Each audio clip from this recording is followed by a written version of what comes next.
to the Dr. Greg Show, October 17th, 2025. Thank you so much for being here, guys. We have some awesome topics to discuss tonight. Got two main ones, 2.5 main ones.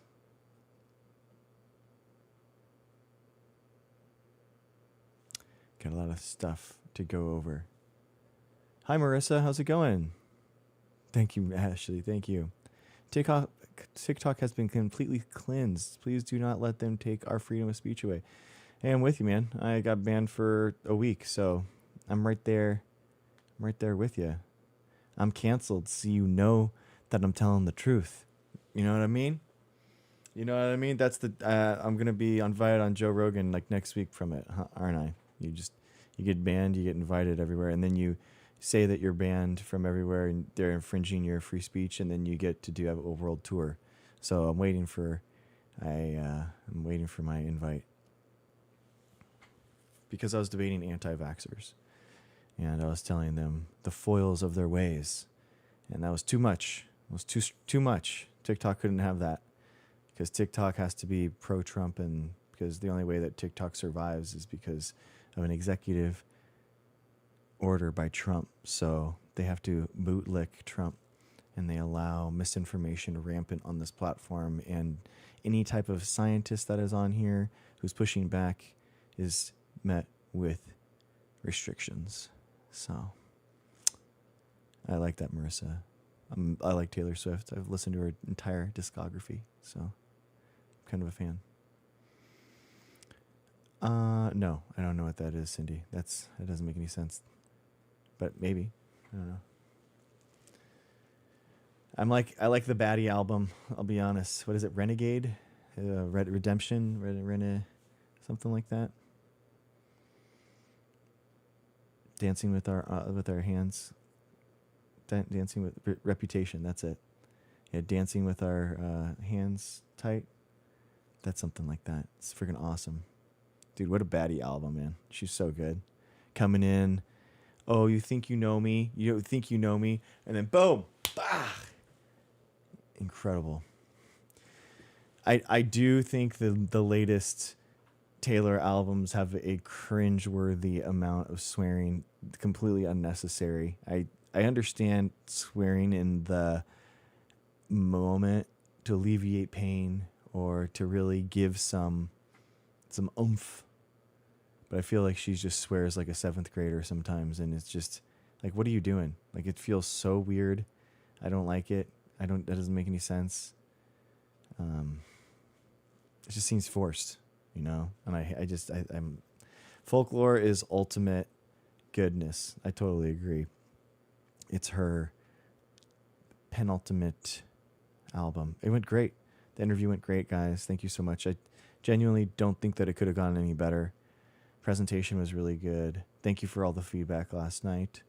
I added way more stuff to the better parts that I needed to, which is all the industry experience. And they wanted to see the industry experience as well. They were way more interested in that anyway. So I doubled the amount of slides there. Went from 4 to 8. Spent more time on that during the presentation. And then, ended at 45 minutes, which is a respectable time. You don't want to be too short. Like 30 minutes is kind of like too short for a PhD presentation of their research. Kind of like is weird. But 50 minutes, an hour long, is too long. So it was good. Yeah, actually, yeah. Thank you, guys. Thank you for the hearts. Appreciate you guys. So fun. Oh, nice. Yes, good job on Clever Fox. Let's go. Guys, we have our first vaccine of the night on Clever Fox. You are awesome. Thank you guys so much. Kid and I got our flu shots. So that is a good parent, ladies and gentlemen. That's what we're talking about. 726. Because in order to be a good parent, you have to have your kids be vaccinated. And let's celebrate this. It went good, Juliana. Thank you for asking. In 3, 2, 1. Yes. Unclever Fox, thank you for being a good parent. Thank you for being a pro-life patriot. Thank you for looking out for yourself and other people. I appreciate you. We appreciate you. Thank you so much. Yeah, it's a really bad job market right now for scientists, guys. Really bad. Like, so funding is nowhere to be seen. Very hard to find it. So the fact that I got a interview so quickly is, and the amount of, like, the 50 people that I worked with at my old job, 2 of 50 people that have gotten a job interview so far. So it's very rare. It's very rare right now. All 5 of us in our family got our flu and COVID booster last night. Dream Academy! You have 3 kiddos? You got 3 kiddos and you got them all vaccinated with you? You are incredible. John, it was today and it was fabulous. Thank you for asking. 10, 7:36. Let's go, dude. Let's go. 3, 2, the Dream Academy, the Dream Team, and 3, 2, 1. It was too much. There it is. What a good parent. Great parent. Good job. It's genuinely, guys, to be a good parent, you have to help your child go through less stress, less undue damage, right? If you as a parent are inviting damage to your child, you're not a good parent, right? That is crazy. In any other scenario, you would say this is insanity. If you were allowing a child to dance on a cliff edge, what would you think? What would you think? You'd say that's you're inviting undue harm on that child. The child could get hurt. But somehow we have coddled anti-vax parents to the point that we allow them to think it's okay not to vaccinate their child, creating a scenario where they are going to live in a world and in a future where they have less capabilities and abilities and less freedom because they're going to have more diseases. It's disgusting. I don't know about that. That's interesting. Can you talk about how the Gardasil vaccine is for men to avoid HPV? Are you talking about just is that Hep C? No, that is the HPV vaccine. Yeah, I mean, the HPV vaccine is anti-cancer for men and women. Penile, anal, everything like that. I heard throat. Yep, throat. Exactly. Yeah, it's a huge thing. It's not just for women. How does a human life begin biologically? It begins at birth, bud. That's when it begins. Hi, Sin. How's it going? All right, guys. Nope, not a second before. No.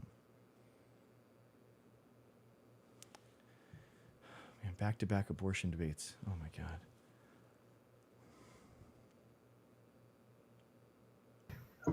Hello. What's up, man? How you doing? Okay. What's up? Did I hear you say a human being begins to exist at birth? Yep. Not a second before? Nope. So what organism are they?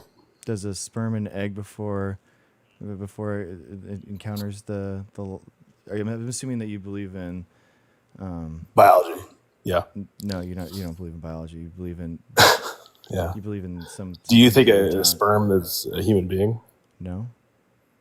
When do you think when does a human being begin? So it begins to exist at birth. Yeah. Literally not a second before that. Correct. So when the doctor was like, "Hey, this human being in your wife's womb," she was just full of it. She was. What do you think she was referring to? She was pregnant. Like, what do you think had a heartbeat in my wife's womb? What do you think a fetus is? You're not a real doctor, are you? It was a pre-human being. And so what point in the birth did my daughter transform into a human being? And she was removed from the the cavity and is birthed into the world. It's really simple. So like when she was still connected to my wife via the umbilical cord, was she still, did she turn to a human when I cut the cord?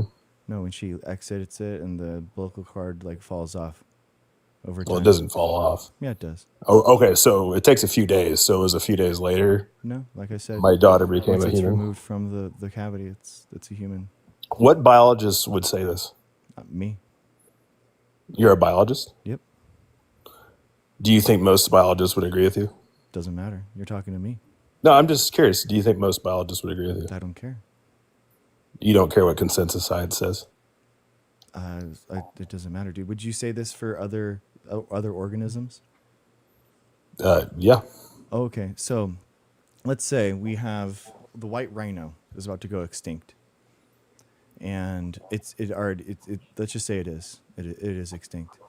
And we take white rhino sperm and egg and we fertilize that. You think that if the white rhino was extinct, once that egg is fertilized, we can call the white rhino not extinct anymore? Well, when do you think a white rhino begins to exist? Well, you're saying that white rhino exists at fertilization. That white rhino life. I'm saying begins at biology fertilization. tells us that. I'm saying biology tells us that. Okay, so you think that biology would say that the white rhino is no longer extinct if we fertilized an in vitro egg with an in vitro sperm? Well, zoologists would study these types of things. So yeah, they would say that a mammal begins to exist at fertilization, just like we do. Do you cool if I read a couple quotes from biologists? No, they wouldn't, bro. They wouldn't de-extinct the white rhino based off of a fertilized egg, dude. That doesn't make any sense. So why do you think so many biologists disagree with you? I don't think that they do. Have you heard of this University of Chicago study where they surveyed? Oh, look at you, academia. Exactly. You love academia now. Yeah, yeah. I try to follow the science. Oh, nice, sweet. So I hope you were vaccinated. Yeah, I believe vaccine. Okay, Yep. good. I bet you are. COVID vaccine. Yep, got the COVID vaccine. Nice. Did the SARS-CoV-2 leak from a lab? Oh, I have no idea. Oh, weird. We're gonna start. I don't really study. I don't like to talk about things I haven't studied. Yeah. See, the consensus questions are gonna start wrapping up here, and you're gonna be entrapped in them, my friend. So, doing great. Thank you for asking. I never thought I'd hear a doctor say that a little human being begins to exist at birth. Yeah, it does. And not a second before. You really don't think a fetus who's breathing, kicking, eating. Well, do you think they're exchanging oxygen in the womb? No. For CO2? Umbilical cord, dude. What? Yeah. Do you think they're transitioning oxygen into CO2? What would you call that? They don't. Do you think a fetus in the womb in the womb is exchanging oxygen for CO2? No, they're not breathing air. What are you talking about? What do you do you think the fetus in the womb is exchanging oxygen for CO2? They get their nutrients from the placenta. You could just say yes or no. They get their nutrition from the placenta. Yep. Well, do you think that they're exchanging the mother's oxygen and exchanging it for CO2? The mother's oxygen from her lungs. Yep. Do you think they're exchanging the fetus isn't breathing? What would air. you call that when you take in oxygen and you expel CO2? Do you understand the amniotic fluid is filled with liquid down there? Do you understand what's actually happening? I didn't say they're literally breathing. I'm saying they're exchanging. You said that they're breathing oxygen. You think that they're breathing oxygen, dude? They're not breathing. They're exchanging gases. Bro, you're not really a doctor, right? I literally am. Yes. Where did you get your degree from? I'm not a physician. I'm a Where did you get your degree from? Why would I tell you? You don't care about consent. Because there's no way you're actually a doctor. Yeah, I am. You literally think a human being begins to exist at birth. There's no biologist that says that. Dude, there's actually not one. Okay, I mean that's fine. Name one. Name one. I'll look it up. I got my iPad here. Let's look it up. I'm not trying to prove. You're a ridiculous doctor. You're not a doctor. There's no way you're a real doctor. Okay. All right. All right. Well, I would encourage you to read some biology before you spout off retarded opinions. Okay. Yeah, you got that one. Yeah. Okay. I'm good. We could talk more. You can run away. I'm shocked. Do you want me to read some biologist quotes from you, from actual biologists that say the human being begins to exist at conception? They don't. It doesn't. This is too amorphous of an ideal, and it doesn't work. What doesn't work? There's lots of opinions on this. It's not like something that is very concrete. Why do you think they did a survey and 96% of biologists, most of whom were pro-choice, said the human begins at conception? I don't know, dude. I've had 4 kids. I'm telling you that I never once thought that my wife was not pregnant and never had a son or a daughter until that baby was out of the womb and in my arms. So if you ever thought that and you were what did you think your wife was pregnant with? Mind. I think. What did you think your wife was pregnant with? Because what the thing is that this is like basically in a race or something. You know, the qualifying, you could qualify really far ahead from someone. Okay, you could qualify 30 seconds ahead, and people are like, the race is already done.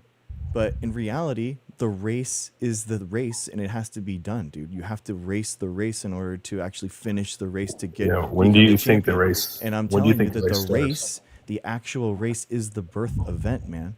There are lots of babies that die that are perfectly healthy that die during the birth, and you're obfuscating and you're not understanding what's happening. And that's a human being dying. It's a horrible thing. Human being dying. Human being dying. No, it's not. They didn't race. They didn't finish the race. They didn't finish the race. They didn't. So I'll just read a text. Do you like textbooks, like in biology textbooks? So here's the developing human. Human development begins at fertilization. Okay. Here's another textbook. Wow, the origin of human life. That was a really big. Wow, that was an incredible textbook reference. Thank you for gracing us. That was wow. Okay. Here's another one. Human development begins at fertilization. This highly specialized. What a great quote. That was really insightful. You really picked the good ones. This is the American College of Pediatricians. The predominance of human biological research confirms that human life begins at conception, fertilization. Wow. At fertilization, the human being emerges as a whole, genetically distinct, individualized, zygotic living human organism. Okay. Here's a professor from Harvard. It is scientifically correct to say that an individual. Real quick. This is a professor from Harvard. You don't understand the biology behind it. It is scientifically correct to say an individual human life begins at conception. I'm just reading you a Harvard biologist. So you think that every single fertilized egg is a human being? I don't think it. I'm literally reading quotes to you from biologists that think it. So you can take it up with biology. Okay, let's talk about it. Then what part after the fertilization, what makes it a human being? Oh, I'll read the quote to you again. No, I'm asking you. I'm asking you. Stop running. I'm not running. I just want to make sure I'm not speaking. You're running and you're trying to quote mine these people, and you don't even understand what you're actually saying. So again, I'm literally reading the quote to you. No, I'm asking you. I'm saying at fertilization, what part after the fertilization, genetically distinct human being begins to exist? What part of the fertilization process does it begin? When the fertilization happens. Okay, so what part is the fertilization? What is that? When the sperm and the egg do their thing. So when the fertilization and the egg and the sperm, that the DNA hasn't even intercalated yet. At the when the new process. Genetic distinct. Okay. When that happens, do that in the lab. Do you think I can create 2 pieces of DNA that are genetically distinct. That is the human genome. You can create a human being in the lab. Of course. So you think that is life? You think a genetic distinct is it growing? Okay, so now it's growing. Okay, so see, what do you think living suppositions are coming on, and you don't. What do you think living means? You're the doctor. You're the doctor. Do you know what a living is? So you think that so it's something that's living. If they're not living, obviously they're not. It's a zygote. So a zygote's not living. No, what do you think living means? No, what do you think living means? What do you think living means? They have to be outside the host in order to be a living being. So when they're growing, metabolizing food, You homeostasis, think all that those things aren't it is living. life. You think it is actual distinct It is individual literally alive. living. It is not a distinct How living can you? Is it organism. No, it is dead? not. Was my child dead before she was born? No, she was not a distinct living organism. She Okay, was growing. was She she was growing dead or as a was she as dead a or alive? zygote for Was she dead or the alive? human. Was she dead or alive before she was born? She was a zygote. It's different. It's a developmental process. This is a really simple question. An No, elementary no, student no. can answer It's this. they Is my don't child understand before they don't she was understand born? biological processes. Here, I I'll don't just care go to about Google. elementary shit. I'll I can type just in tell Google. you can't Was you can't my talk child to me. You can't talk to me. alive This is the thing. or This is why you're running and you're dead scared. You're before giving birth? off real like 5'1" soft energy right now. I don't know what that means. Yeah, you're like 5'1", aren't you? Oh no, I'm actually. Oh, you're talking about. 5'1", I'm yeah, 5'1" and 6'3". soft. You can Is that see what my you're photo doing? right Is that there. where you're running? No, my child. Just FYI, my child Okay, was so alive you're just running again. So you before don't she understand. You can't actually engage before in she any was of this birthed. idea. So again, Here, I'll before look it up was the like what fertilization do process, and biologists then say now it is was alive. genetically distinct, What and then do now it's okay. It has to be biologists developmentally happening. So again, so the fertilized living? egg now fertilized and has the genetically distinct DNA. So you think that is a living organism? According to biology, a human life Okay, you know that begins. over half fertilized eggs actually get expelled Do and not don't implant into Yep. the uterine wall. Do Yep. you know that? Yep. You know that. The half So don't you implant. yeah. So you think That that's doesn't. murder? That doesn't. So you think No. that that's murder? Do you? Then? Hey, do you? Real You quick. Do you think know what murder means? well I'm not because even bringing up. those are I'm not even bringing up. expelled. You could save those. Do you know what murder means? So you think that Do those you are know what murder means? well we could capture those and we could have them be distinct. And Do we you could know freeze what them. murder means? Yeah, by not capturing Can them you and give me the saving definition? them, we are murdering Give them. me the Yes. definition of murder. The intentional harm of an ending of a life. Yes. Okay. That is what it is. Do you think Yes. that a woman when they don't implant fertilized eggs, they're murdering their kids? Well, according to you, they are. That's what you think. So they are intentionally killing an They innocent could be. human being. They could be. Yeah, that's up to you. How are they? That's what So you tell think. me how they're intentionally doing that. I'd love to hear your misogynist view of how women are intentionally murdering human beings. Well, you think that they're No, murdering go people lay it out for me. I'm curious. because they could be collected. The unfertilized egg could the fertilized egg that isn't implanted could be collected. And how would they go about doing that? You could collect it and freeze it. How would they go about doing that? There's a lot of different ways, dude. You could collect it and freeze it. Yeah, how would they collect this? I I'm don't curious. know. You're the one that's trying to save a life. What would you do in order to save a life? This is good. See, Okay. you can't engage in any of So- these points because you have no idea what's So going on. I wasn't even bringing up abortion. I assume this is where you want to go. You didn't understand. You don't understand this point. Do you understand? Because I what's was going just on? talking about like basic biology. Oh, I yeah. read Yeah, of textbooks course. to Yeah, you. you obviously weren't. You were talking making about fun this of all the like time. Yeah, you have no Harvard idea. biologists. Oh, dude, I don't. They're my peers, bro. You're out of your mind. Of course, I can say You- whatever I want about them. They're saying, like, your "Oh, peers, so they're you can make fun of. professors, bro. You can gotta, make fun like, of- gotta you can bootleg. make fun of these They are people my because- peers, dude. They are my peers, and I can have I can have an opinion. Yeah.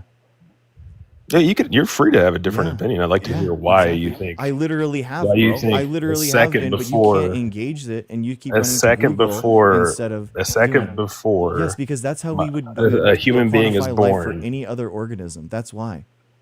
Well, can you just tell me what a human being is? What? Can you tell me what a human being is? So you're the doctor. I'm going to go to you. What is a human being? A Homo sapien, we can tell by our like sequencing what they are. By what? What, like DNA? Yeah. So like anything that's living, that's an organism that has To be human living in order to DNA. be human.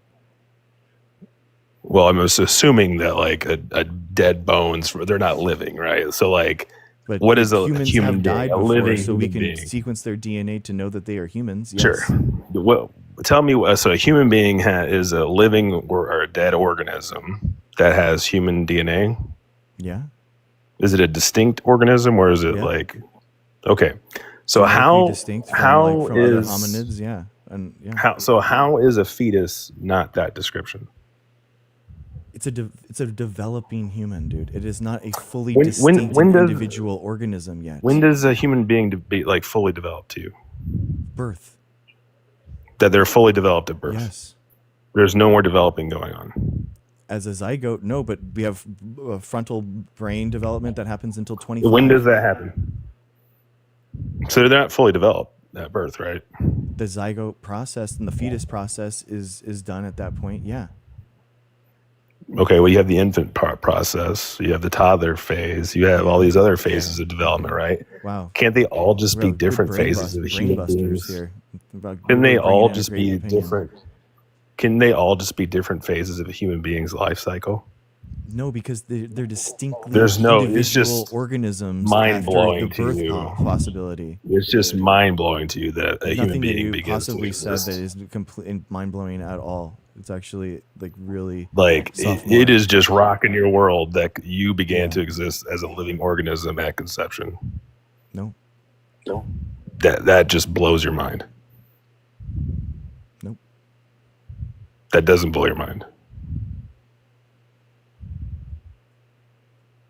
Do you like? I'm just on the side of most scientists, biologists. Okay. I would love to hear you do like I literally justify have been. your opinion I some literally more. have been the entire time. Your opinions are interesting. I'd love to hear you back them up with like actual science. I literally have the How entire is time. how is a I've fetus? literally talked to you about You're it. making Like, assertions. if you were having an extinct species and you were bringing them back to life, you wouldn't just rely on in vitro fertilized eggs in order to bring that species back to extant process. You would require Why not? those If eggs you could, to be, why not? You would require those eggs to be implanted into another organism, and then that organism would give birth to that new organism that would de-extinct that species. So it would only be extant after the birth. That's So what you would do. you're reasoning that a human being doesn't begin to exist at conception is because if an animal, I think a white rhino, goes extinct and they fertilize a sperm and an egg of the white rhino, they would say that the white rhino is extinct. Only after the birth of that organism, yes. Only after the birth. They wouldn't say that organism began to exist at fertilization. Exactly. Yeah. I don't think any biologist would agree. The problem with the abortion debate is that we have a human and actually, sorry, specifically the beginning of be life careful debate. there. The Be beginning careful. of life debate is Don't say human. I'm literally saying that none of the beginning of life debate terms would apply to any other organism other than humans. And humans have such a human brain about things that we think that we zoologists would are say that. like so special, and we think that human life is inherently different than other organisms and other life. That's the problem. But do you believe in human rights? Yeah. Okay, but do you believe in ant rights? I mean, I don't think that you should just go and like extincting every ant that exists on the world. I think that the environment has some right to exist. Yeah. Okay, well, do you believe that ants should have the same rights as human beings? No. Okay, well, you're elevating humans above ants. No. Are you being hypocritical there? No, because I'm saying that like I'm talking about the health of the environment and the health of humans that are being tied. And if we just lay waste to the environment, then we are laying waste to human health as well. So it's tied to it. It's like humans aren't above nature, man. We are a product of it. Okay, I agree. I'm not saying we should go out and just kill innocent, or kill animals. You just said that we think that we're above other creatures, living creatures. Yes, obviously what's happening in Palestine is objectively wrong. If when I go out and I put an ant killer down an anthill, we're not calling that genocide, are we? Do you think ants have moral worth? What are you talking about, dude? Like, what are you? Well, you just made the claim that we are like, I don't know, species centric, where we think humans have some type of value above other animals, right? What's your point? Did you not just say that? Like, what are you trying to say? I'm just trying to clarify. Did you not just say Are you that? trying to say like the moral worth of killing an ant versus killing a person in Palestine? Is that what you're trying to get to? You just said that. That's what you're getting to. So get the No, fuck out of here. you literally just. Fucking disgusting, dude. What the hell is wrong with you? Insane, dude. Yeah, dude. Get banned, bro. Get the hell out of here.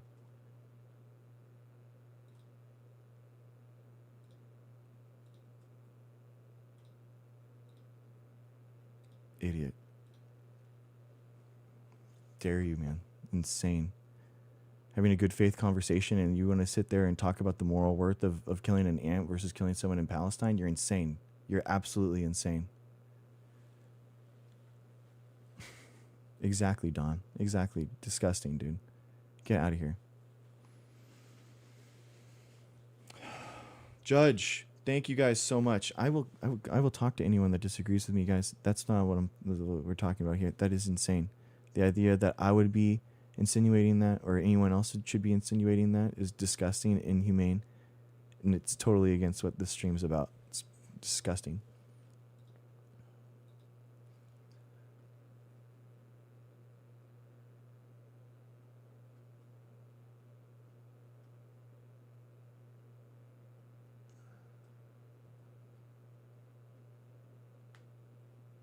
All right. Well, I'm sorry. Whoa.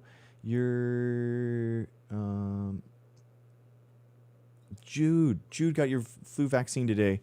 Good work. 737. Jude, thank you so much. 737. Let's go. 3, 2, 1. Jude, you're awesome. Who was the other person that got vaccinated? Their entire family. I missed it.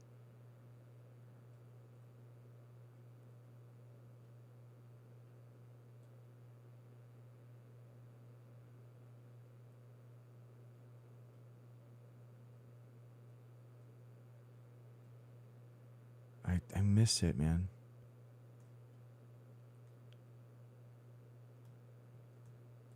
We did both. Wenben, you did both? How many? How many did you? How many got vaccinated, Wenben?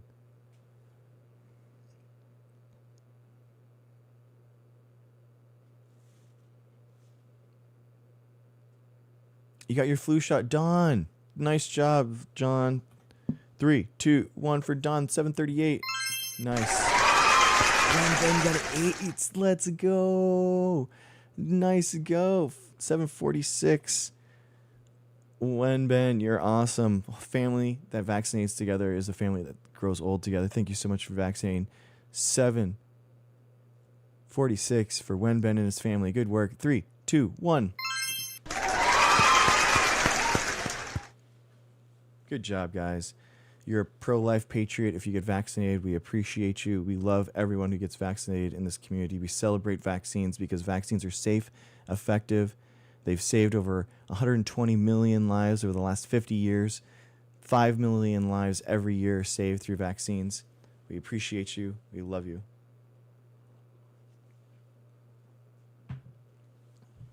Yeah, eat vegetables. That's true. They do, Eric. They do. It's a common anti-vax talking point. Donna, nice. You got your flu vaccine this week. Let's go. 747 for Donna. Good job, Donna. In 3, 2, 1. Donna, you are awesome. Good job. Flu vaccine this week. You're awesome. How long does the COVID vaccine protect? It's around 10 months, baby. That's like the most when the most antibodies are. So it's like 10 to 11 months, and then it wanes after that. So yeah, you're good for if you get it now, you're good during the flu season, and that's good.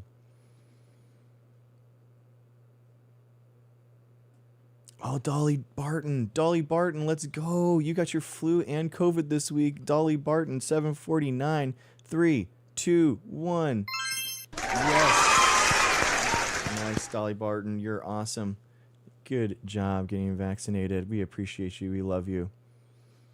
Gina, nice. Gina, which ones did you get? Did you get the flu?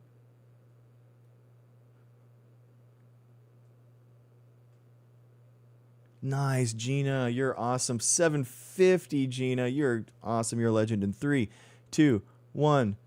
Nice, Gina. I got my flu and COVID before my work trip to Florida this week. M. Braggs, you're awesome, dude.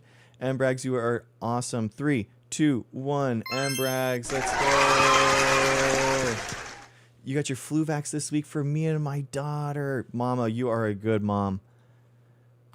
Good parents vaccinate their children because they care about them not having harm done to them. In 3, 2, 1. Mama blue. That's okay. Okay, that's bad, TikTok. You're selfish. That's not a good idea. But it's okay. You can be here. We don't ban people for dissenting opinions. Yeah, Zula. Sure. Okay, TikTok, that's fine. You can think that. They're always scared, Lulu. They're always scared. Okay.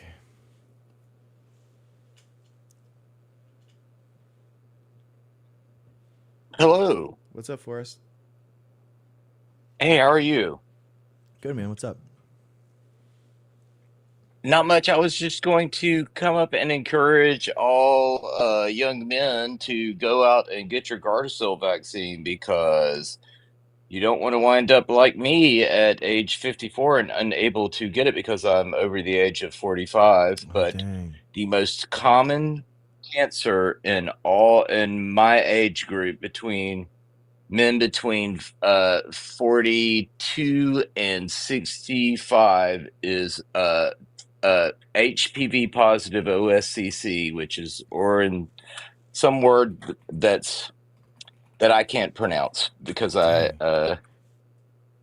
have get tongue tied when I have a brain injury from my proton therapy at MD Anderson, so Okay. I have a little bit of trouble pronouncing some words, but yeah, you don't want to have to deal with this. So if you have the ability and you're listening, Dude, go good out idea. there and encourage dudes to get this because I know that it's really commonly, enforced. It's real common for people to get their daughters vaccinated, Mm-hmm. but make sure you encourage the men in your life to get it too because it is the most common cancer in that age group. My doctor at MD Anderson, Mm-hmm. this is all she does all day, every day is treat this type of cancer. And she Mm-hmm. told me that she had never had a patient of the 50,000 she had treated that had the Gardasil vaccine. Wow. So if that may be anecdote, but that's a pretty significant anecdote, in my opinion. But anyway, thanks for having me up, and I appreciate you, and thank you for doing what you do. Thanks, man. I appreciate you. Thank you. Yeah, guys, the HPV vaccine is anti-cancer. It is incredible. It's an incredible vaccine. It protects, yeah, like you said, it protects you from cancer. There's a lot of different cancers that are associated, and you get protection from with the HPV vaccine. So it's very important to get. So thank you, Forrest Dumps. Thank you for saying that. Thank you for coming up and getting. I'm so sorry to hear, man, about your diagnoses. So sorry about that. Adam, you can say it one time, bro. You can't spam it, so I'm just giving you a warning.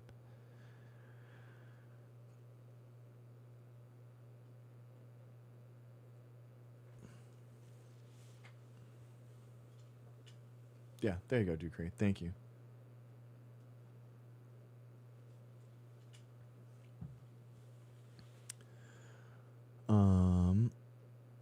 Okay.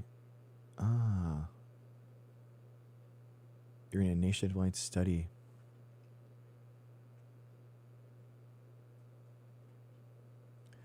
Why only get it under the age of 45? Let's see. Why can you only get HPV vaccine under 45?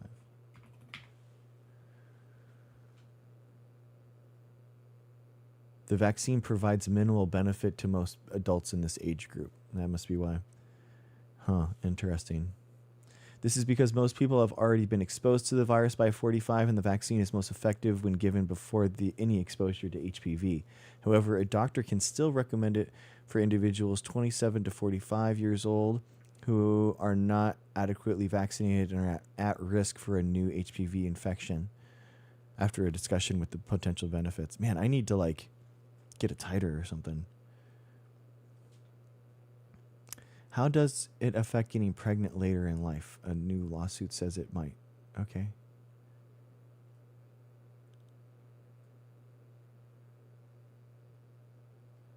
Because if you've been exposed prior, you're more likely to get HPV. You get the... Okay. Hi, WTF. What's up? Oh, interesting, Forest Dumps. Interesting. Yeah. Yeah, gosh, I honestly want to get a titer myself now. I'm like doing the math. I'm like, maybe it's the time for a titer. I'm not 100% sure. It wasn't pushed out. You know, it was tested. Lucky. It was rigorously tested, just like all the other vaccines. It was in developed since 1987. It was used the RNA coded lipid nanoparticles. It was used since 2015 for personalized cancer medicines, gene therapy approaches. So it wasn't just pushed out. It was a well-developed vaccine. It was one of the highest efficacy vaccines we've ever produced, with 94.1% efficiency, with flu vaccines normally being around 60% at best. So yeah, we had a huge chance to do a really good thing, get it done, and we didn't do it. So now we live with it, and it's awful. It's bad. Oh, interesting. That P16 HPV is the most common type that causes squamous cell carcinoma. Interesting. Thank you, Forest Dumps. Wow, you had chickenpox 3 times. Wow. It's the efficacy of in the Moderna trials in the stage 2 that we looked at before.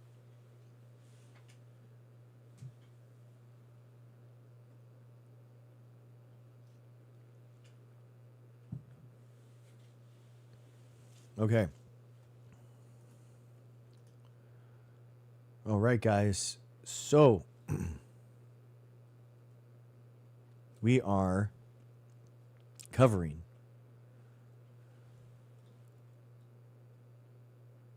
the measles outbreak in South Carolina. And we have been this entire time. We're going to see if there's any latest press releases. We're going to listen to it if we can and see what they're saying. The CDC now has an updated sheet on it, talking about it. Honestly, fascinating stuff, guys. I had no idea the state of measles in our country. It is horrific. It's horrific, guys. So here it is. I have, guys, for everyone, I'm streaming on YouTube as well. If you ever want to get a bigger picture for graphs and figures, I'm also streaming on YouTube. So if you wanted like to second monitor it or something, I have the TikTok chat so you can watch it. But here we go. So basically, measles cases in the United States have gone up dramatically. So we have 3 deaths in 2015, and look at this chart. This is crazy. How much that it just shot up in April 2015, and this is we're covering South Carolina right now, and this isn't. They have 16 confirmed cases right now in South Carolina. It's just starting to be popping up, but man, look at Texas, 803. Hi, Vanessa. 803 in Texas. I had heard about the measles outbreak in Texas, but I had not seen the actual numbers. Guys, that is horrific. That is unbelievable. Massachusetts has 0. California has 22. So it's just an unbelievable amount of cases of the measles in our country, guys. What is going on? And look at this, since the 2015.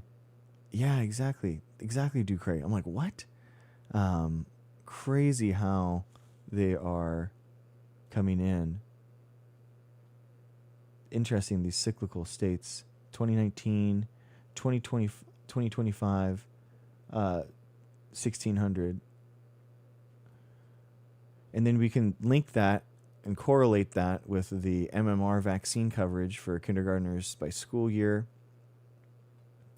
And what do you know? A lot of these are correlative to these states. So again, guys, you need above 95% in order to have herd immunity for measles. It's one of the most contagious diseases that we know of.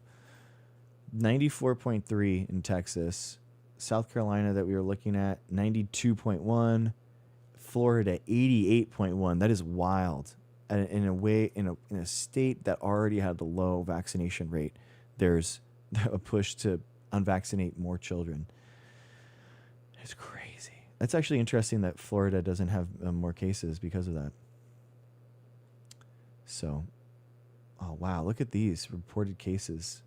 Reported measles cases in the United States. Number of cases. Wow, look how many there were in the 1960s. 1960s, 500,000. That is wild. All right, so we are covering this.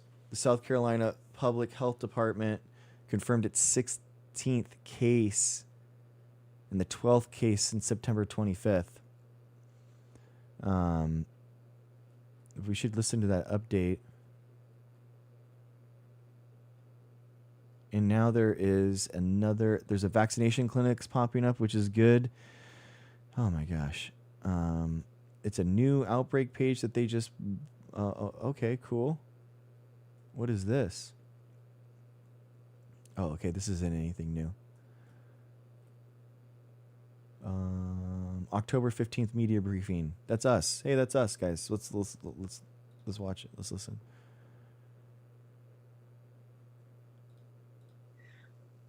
While the 5 cases may appear as a large increase, the early quarantining as a result of their identified exposure is actually a successful public health outcome that shows how rapid containment efforts around known cases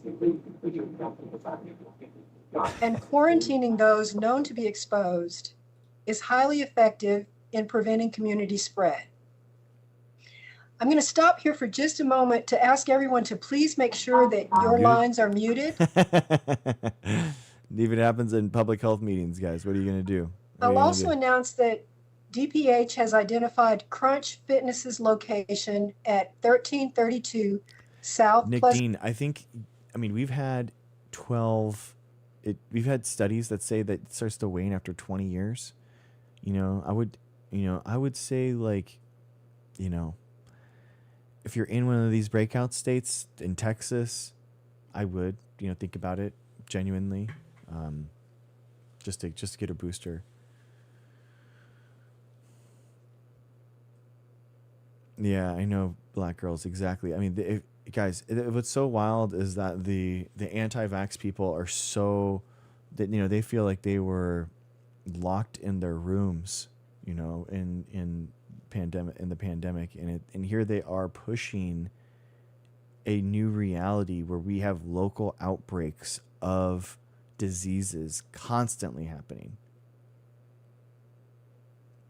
So it's just wild. So anyway, Pleasantburg Drive in Greenville, South Carolina. That's a good point, source Dr. of a T. child's I don't know. Exposure on September 30th. It's a live attenuated vaccine. The MMR is so. Yeah, you can't get probably at the same syringe, but you could maybe get it at the same time. It was previously reported. I took my 4-year-old twins for theirs today. Awesome, superstar. Which vaccines are your MMR? Oh, interesting. Data sheet told me I couldn't get the flu within 30 days of a live vax like MMR. Ah, interesting. Thank you for that. MMR and Tdap, you are an incredible mom. You are a superstar mom. That's 758 Superstar mom.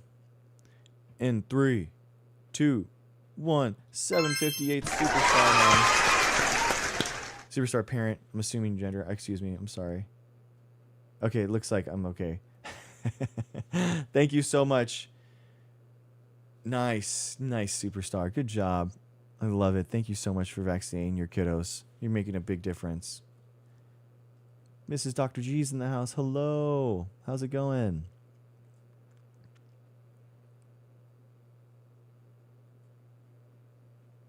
Seven what? I don't know what you mean. DPH is asking anyone who was at that location on that date, September 30th, only between 11 a.m. and 3 p.m. to see their healthcare provider if they are not vaccinated or unsure of their immunity and believe they may have been exposed. As of today, no new students from the involved schools have been excluded from school activities, and the number of students quarantining at home at those schools is down to 139 following further... Guys, if you're unvaccinated, you have to stay home, and if you're vaccinated, you're allowed to go out. You know? Think about that. So these people are, you know, it's crazy to me. Imagine an MMR vaccinated mother sitting there at home quarantining with their unvaxxed child, and they are now forced to quarantine for 30 days because the mother or the father didn't do their part in vaccinating their child, and now they've exposed them to harm. I wonder how many of those unvaccinated parents that promote unvaccinated children are going to change their mind. I think it might be a moment for a lot of them. Do anti-vaxxers not get their dog shots? That's the thing. Black Girls Guide, they have to. In places like in places like Florida, they have to. So it's pretty wild. Investigations into potential exposures. I want people to be aware that DPH's 2025 measles outbreak page has been updated to include a link to the latest 45-day school reports that include school attendance figures and vaccination percentages for public and private elementary and secondary schools statewide, organized by county. And additionally, we have now identified... there isn't, Tom. There isn't. You're just repeating misinformation that you've heard, dude. There isn't. And scheduled where DPH's mobile health units will be deployed offering measles vaccinations for interested community members. I know, Renee. This Thursday and Friday, DPH's mobile health unit will deploy to Mount Moriah Baptist Church at 4:45. I know Black Girls Guide, exactly. They're like, I love the idea of the dog being like having a better immune system than the kids. I don't actually, but the amount of biotechnology in the dog surpasses the human. You know, that just blows my mind. But South Church Street in Spartanburg. The hours of operation will be Thursday from 2 to 6 p.m. and Friday from 1 to 4 p.m. These times, as well as additional dates and locations for the following week, will be provided in a separate release that we will share with you this afternoon. And before I take questions, I want to emphasize that although we were able to recognize illness in the 5 most recent cases before they could expose others due to effective prevention measures, earlier cases were not identified and resulted in unrecognized community transmission. Dang, community spread, guys. That's what you want to avoid. Community spread is when you can't trace it back. You don't know where they're getting it from. That's what you want to avoid. We actually anticipate that more cases may occur. And it's important to note that the measles virus won't be contained within schools, within school districts, or by county lines. But the MMR vaccine, by providing lifelong immunity to the majority of those vaccinated, will contain the virus. And for this reason, we're urging those who are not vaccinated to consider getting that protection now. And with that, Ron, I'll turn it back to you to help me take any questions. Thank you. Okay. Absolutely, and thank you so much for that, Dr. Bell. As I mentioned before, if you just joined the meeting, raise your virtual hand. I'll call on you in the order in which it was raised. Please save any follow-ups to give other people an opportunity to ask questions first, and then I'll be happy to come back to you. When I do call on you, even though I'll say your name, if you could please state your name and your affiliation, that helps us with tracking. And I'll start with Christian. Go ahead, sir. Hi there, it's Crispin. No, Amy, we're like MMR is just one. Like we're not doing Tdap as 3 on the board. We're doing shots and arms. We're counting shots and arms.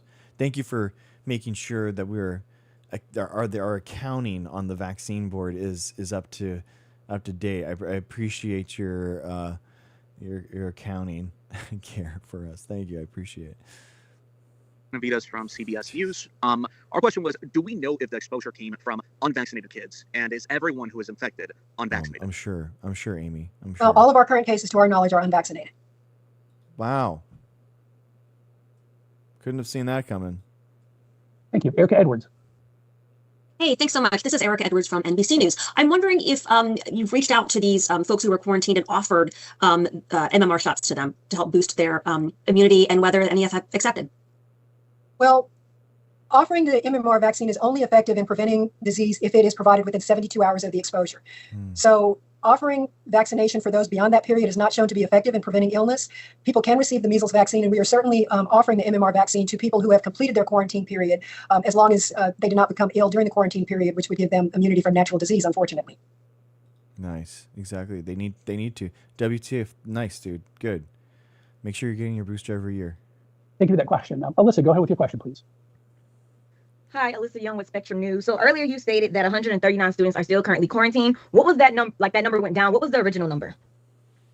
So I can't go back to the original number because I don't have that in front of me. But from the initial investigation, we were excluding all that we believed to be exposed. But as the investigation continued quickly within the next day or so.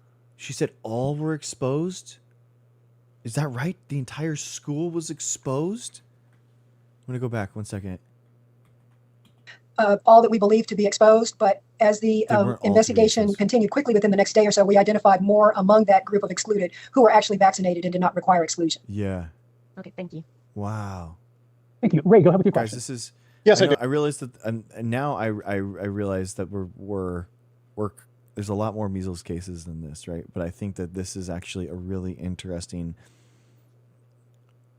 Department of Public Health that's doing a really good job, and we're covering it in order to try to understand how epidemiology, actually how it works, how the public health gets administered, and this person's a really good communicator, I feel like. So that's why we're covering this. I am actually really curious about the Texas public health system, what they're doing, because 800 cases is just unbelievable. Yeah, Ducre, she's awesome. So I'm really worried about that. Do they interview parents later to see if they regret not vaccinating? Honestly, Superstar, at this point, I hope they get it done. I don't. Let's not even shame these people. Let's just get shots in arms and go forward. You know what I mean? There are people in our community that have done that. Mothers that have come forward and said that they were something happened and they got their kids all vaccinated and caught up afterwards. So, yeah, I mean, I genuinely, I feel like the future has to be helping these people up, putting our hand out, trying to help them up, not push them down anymore. They want to accept science and they want to accept public health and they want to protect their kids. Let's do everything that we can to give them a warm welcome. Like, I genuinely do believe that. Yeah, good morning. Good afternoon, Dr. Bell. I was poring over the vaccination rate and data that you all shared on your website. I saw that Spartanburg County, where these cases have been outbreaking, has the highest rate of religious exemptions in the state at 8.2%, but also has the lowest immunization rate in the state at 90%. Exactly. One of the lower ones at 90%. Are you all concerned by the increasing rate of religious exemptions and the decreasing rate of immunization rate in South Carolina as this outbreak goes on? Well, we are certainly concerned about the declining vaccination coverage that would bring what we consider herd immunity to this population because the measles virus is so highly contagious. When that vaccination coverage level starts to drop to about the 90% level, which is well below 95%, the level that is most effective in providing herd immunity, it does cause us great concern. And then we recognize from one school to the next, when there are lower vaccination coverage rates or higher level of exemptions, that specific school population may be at higher risk than would say other schools in the same district or in the same county that have higher vaccination coverage. So transmission is highly dependent on a number of factors. It's population immunity, but it's also in the school setting where we have congregate settings with close contacts. The coverage within a school setting itself is really very important and of great concern when we see a school that has low immunization coverage. Exactly. And guys, you can a positive measles person in a room, they leave that room is now contaminated and dirty for 2 hours. Think about that. Think about how much, like, schools are constantly going in and out. Tons of people are coming into multi-purpose rooms constantly, everything like that. We have to, I mean, these people are so vulnerable, these kiddos. Can someone tell me who was speaking? So we're listening to the South Carolina Department of Public Health. There is a current measles outbreak that's going on. We're trying to follow this just because this it's relatively newer of the cases that are happening in the United States.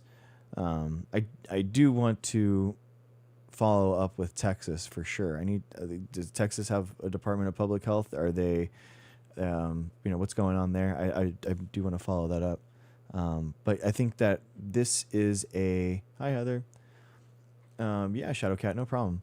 I think it's just like a really good communicator. This epidemiologist is a really good communicator. So it's interesting to follow an outbreak from the beginning, and we can kind of understand how this person is interacting with the public, if they're doing an effective job, that kind of stuff.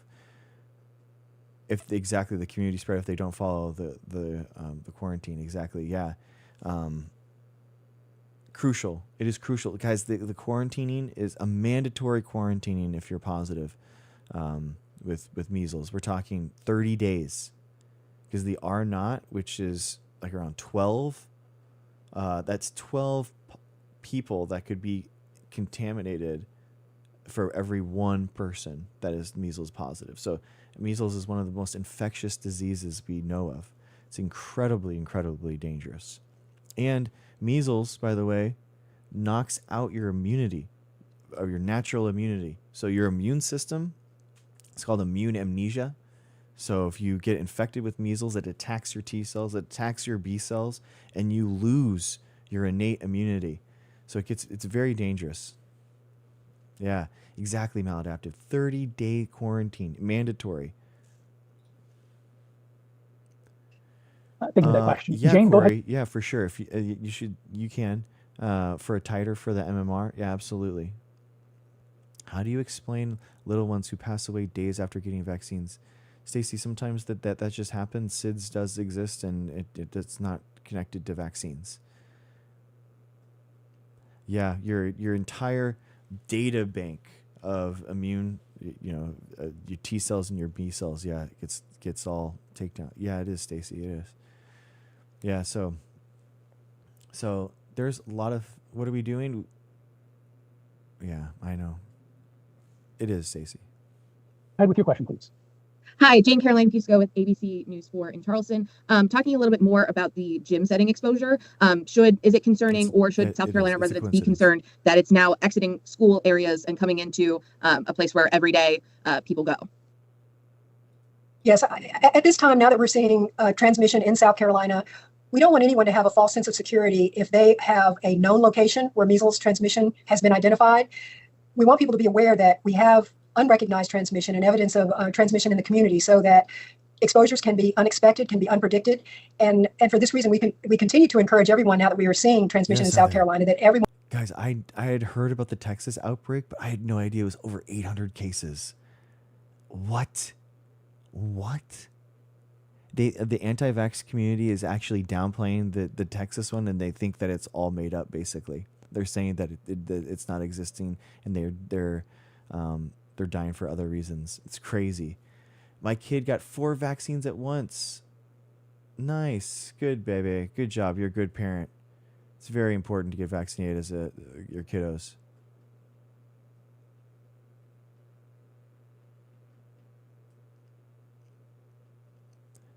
I know, Dr. Rowe. No. Exactly, Vanessa. Exactly. Think about the healthcare workers, guys. The nurses, the physicians that have to work in these conditions. They're being exposed themselves. It's awful. Everyone should consult with their healthcare provider. Make sure that they're up to date on their measles vaccinations, because we are concerned that while we're focusing on the Spartanburg County area, that travel can occur. People can travel to other areas where measles transmission is occurring. People can travel now within the state and be exposed to measles. Yeah, so this does concern us, and we just continue to emphasize everyone to please take advantage of getting protection from the MMR vaccine as quickly as possible. Exactly. Thank you for that question. Mr. Garcia, go ahead. Guys, and by the way, even RFK said in a statement, because in response to the Texas outbreak, that the MMR vaccine is efficient at stopping the spread of measles. Even RFK said that. Even the CDC now, RFK CDC is still recommending, because of the abnormally large amount of kiddos that are being harmed by the flu this year, recommended the flu vaccine for everyone 6 months and above. That's the CDC right now. What outbreak? This outbreak. So these are MMR cases throughout the country. The 800 that are happening in Texas. We're following the one in South Carolina because it kind of is that start of one. So I'm trying to Thank you. Luis Alfredo Garcia, South Carolina Public Radio. Do you have any guidance for parents who may not have children who attend the two identified schools, but may have friends there who, see these children regularly or may do extracurricular activities with the children at the schools who were quarantined? Well, yes, through our investigations of the contacts of cases, we believe that we have identified those contacts who are not yet ill, but who are in quarantine.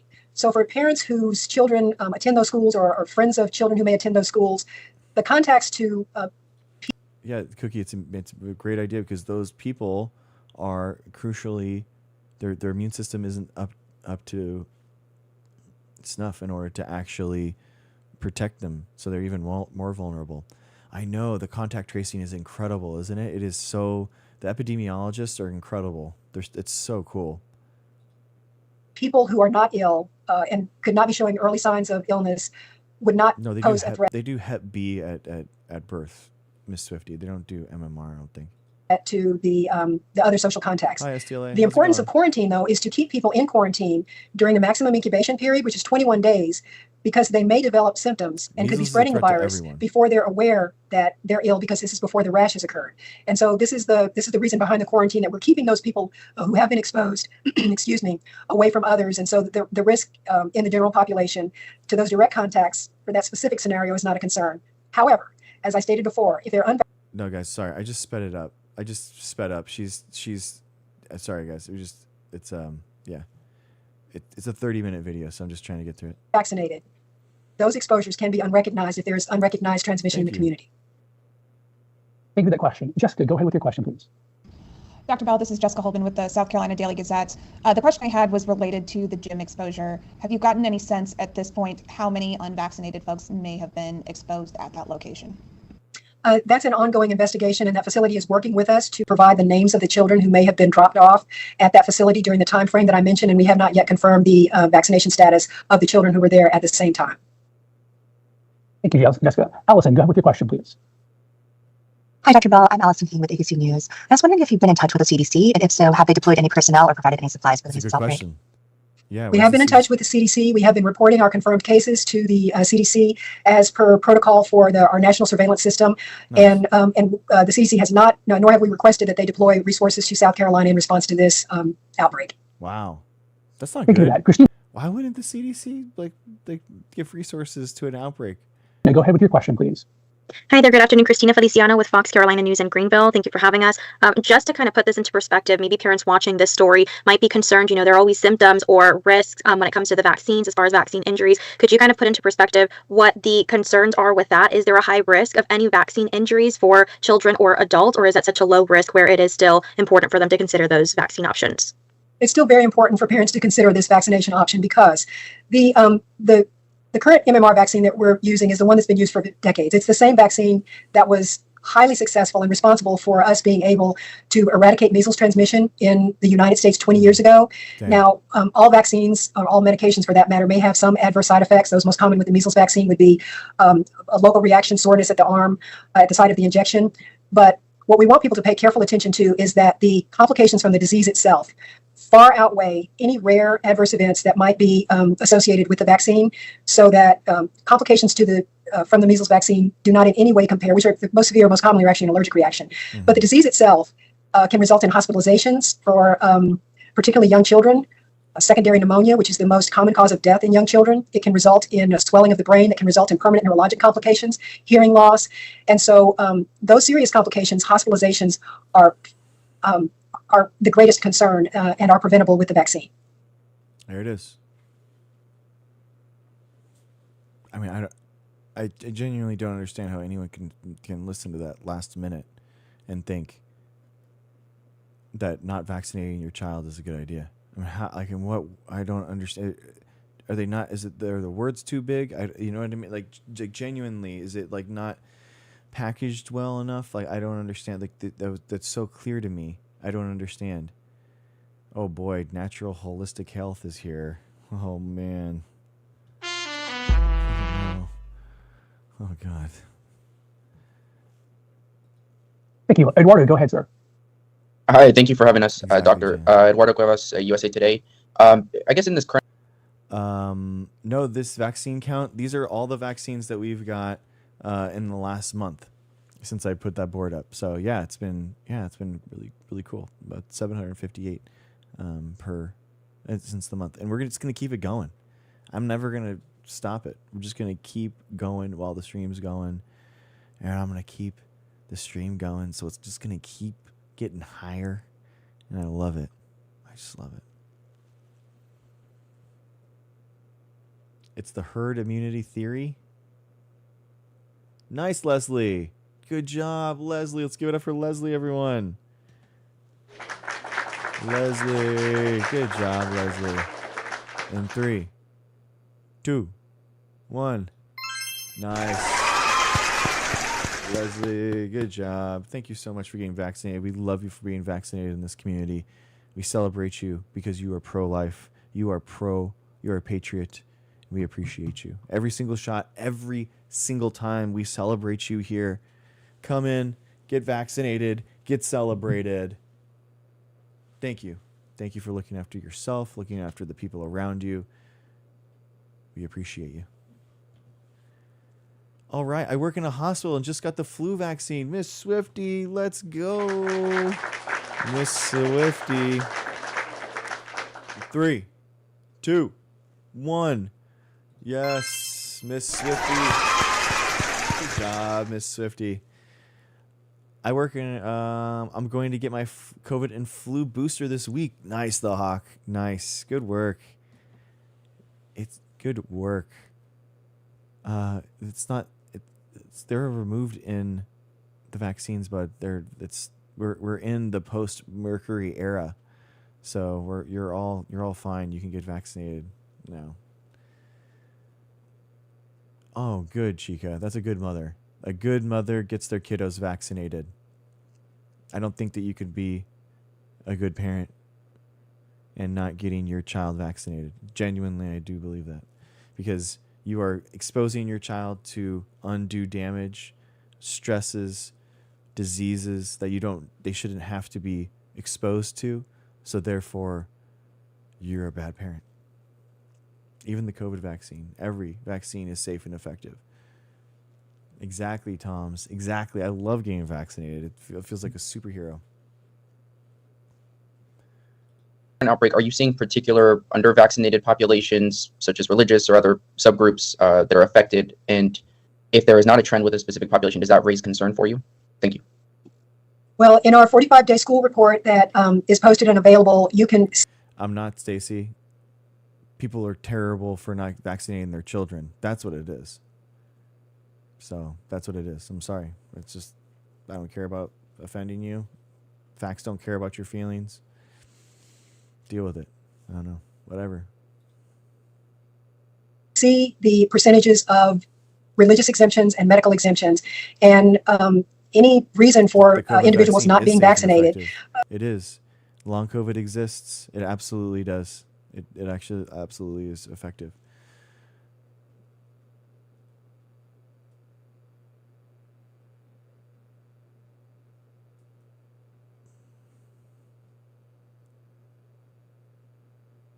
That's not a different belief system. It's getting your child harmed. That is the problem. Actually, I don't know. Brendan, no, I don't think so. So Dr. T just said that on the flu insert of the MMR that they said that they can't get the COVID for 30 days. So I think because it's a live attenuated vaccine, so you have to space them out. Nope, it's not rude, Stacy. Nope, it's not rude. Thank you, Miss. I appreciate you. I'm a holistic into natural stuff and still believe in vaccines. Chica, you're awesome. Thank you. Thank you for supporting science. I appreciate you saying that. Thank you. That's an interesting take. You know what? I like you for that. I appreciate you saying that. Genuinely. Yeah, Tom's long COVID is no joke, man. It is no joke.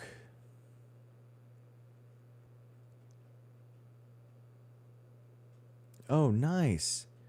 Oh, Corey, I got my shingles 3 weeks ago, and I got my flu and COVID last week. Corey, let's go. 3 vaccines, 763. Let's give it up for Corey, continuing the chaos. Long live the chaos, everyone. Corey, continuing the chaos in 3, 2, 1. Nice. Nice. Good job, Corey. Appreciate you. All right. I got my flu vaccine today. Amy, you're awesome. So did my daughter and son. Dude, what a good... See, guys, that's what a good parent looks like. Amy, what an incredible parent. Amy, you are awesome. 766. Incredible. In 3, 2, 1. Amy, you are a good parent. You are looking out for your child. You're protecting your children, guys. Protecting your children is what a good parent does. That's what it does. Protecting your children is a good thing as a parent. I'm sorry. If you're not protecting your child and you're creating harm for them, you're a bad parent. I'm sorry. That's just what it is. It's what it is. We've coddled you for too long in our society.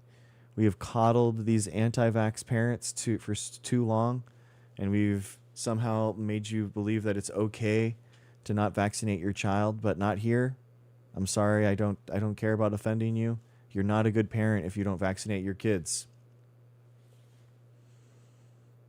That's just what it is. Causes a concern for them being at risk of exposure and developing disease, whatever the reason. For those who are able to receive the vaccine, and the choice not to do so does give us great concern because those individuals are not protected. It also prevents us from establishing herd immunity. It helps us from protecting those who cannot be vaccinated either because... That very belief right there is exactly how free choice is taken from others. Derek, do you think that I have the choice when you are spewing your unvaccinated disease and pathogens onto me? It's not my choice. You are removing my freedom and my liberty by making me have to quarantine, by making me get injured. That you are the person that is removing the freedom and the liberty, my friend, not me. Bro, how much you getting paid for this? There's no way. Well, Duck, why don't you go to your duck nest and go look inside the biggest egg that your mom laid. Open it up, and you'll see a big fat check for me, because that's who pays me the most. Your mom is my golden goose, or my golden duck, if you will. So thank you, Duck.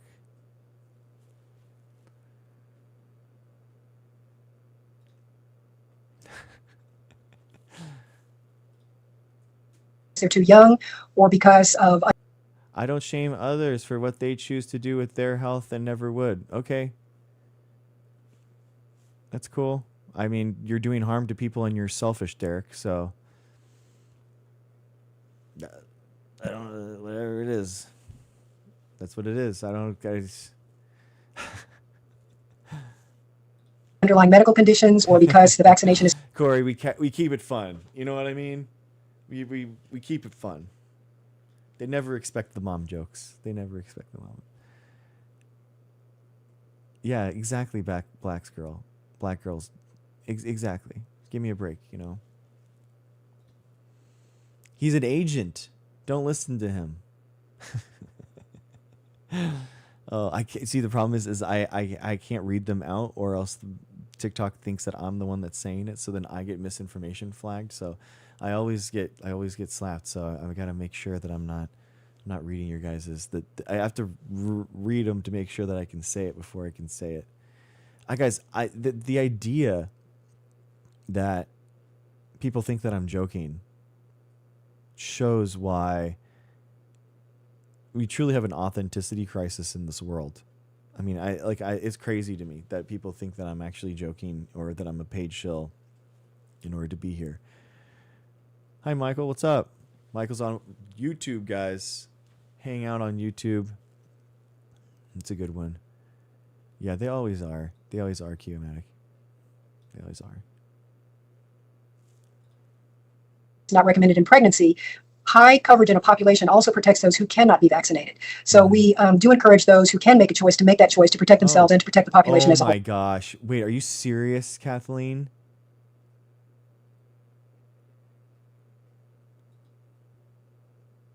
Oh my gosh, dude. You're right. He has that Cash App scam too. Cash App me for supplements. Are you out of your mind? How is this legal, guys?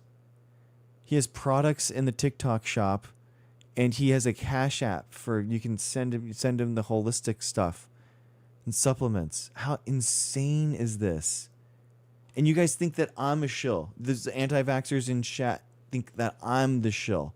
This dude's literally getting paid for harming people through with non-FDA approved drugs, and I'm the one that's getting paid for this. Give me a break, dude. You're a joke, dude. It's exactly C-Riz. It's literally a joke. I don't want to pull it up because this guy could actually get people that are insane, dude.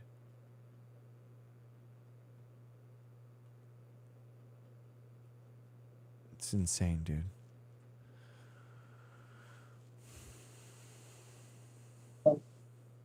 Thank you for that. Tom, go ahead, sir. Yep. Interview went really well, Rapture. Thanks for asking. Tom, I believe you're still muted.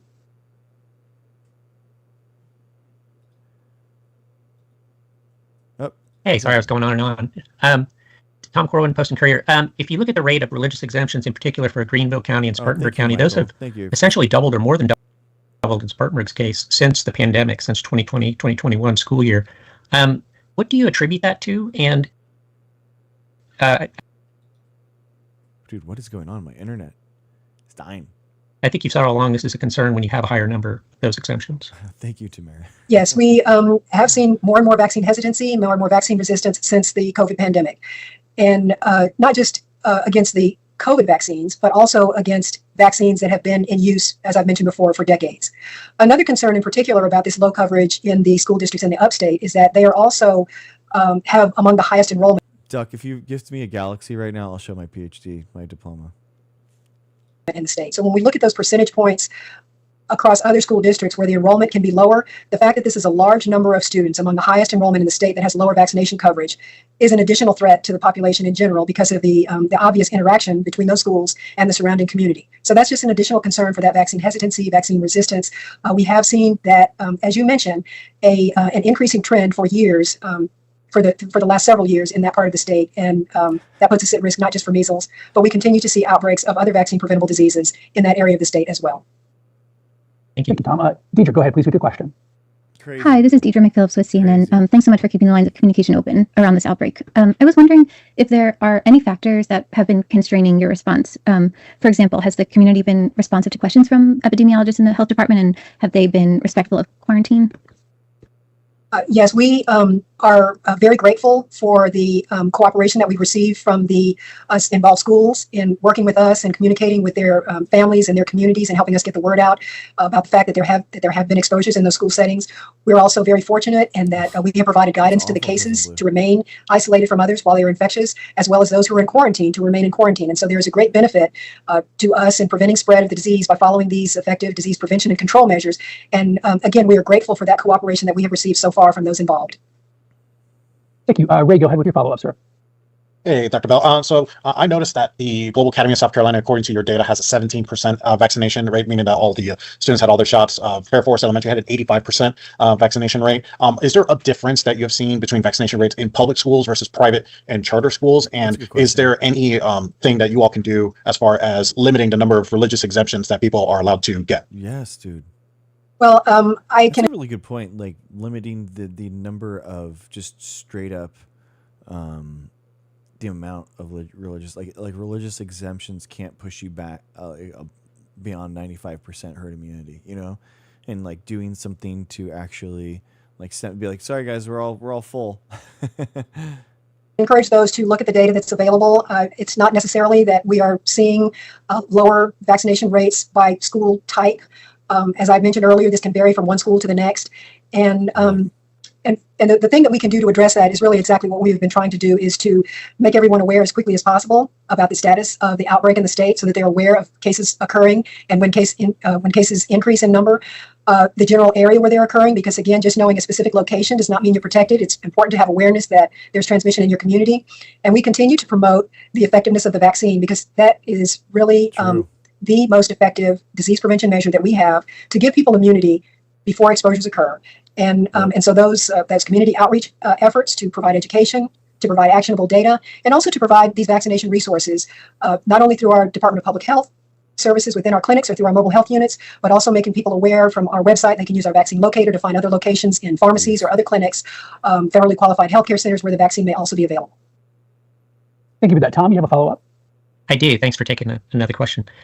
When you look at some of the counties and their immunization rates, even taking into account the religious and medical exemptions, it doesn't account for all the students who are not immunized. In some cases, it's a pretty large number of kids. It's something like almost 3,200 kids in Horry County in the 2024-25 school year. Really? It's almost 16% of kids in Jasper County. Wow. So when you have that situation where there's not a medical or religious exemption, but these kids still aren't immunized, what's going on in those counties, those schools? Dude, that's a really good question. So the exemptions... Dude, now that's a journalist right there. Like actually doing the crunching, actually double checking the numbers. That is beautiful, man. That is an actual journalist. Make a point clear about the two types of exemptions. South Carolina. Medical exemptions are issued by a healthcare provider and are typically due to a specific reaction or contraindication to receiving a particular vaccine. So for example, a child may have an underlying medical condition that they can't receive a certain vaccine. A medical exemption usually applies to just one vaccine or a handful, whereas medical exemptions is a choice made by parents that generally... Your volume is low in the video. My volume? Is it too high? Not okay. I was trying to increase the volume of the video, but it's okay. All right. I think we got it. Okay, sounds good.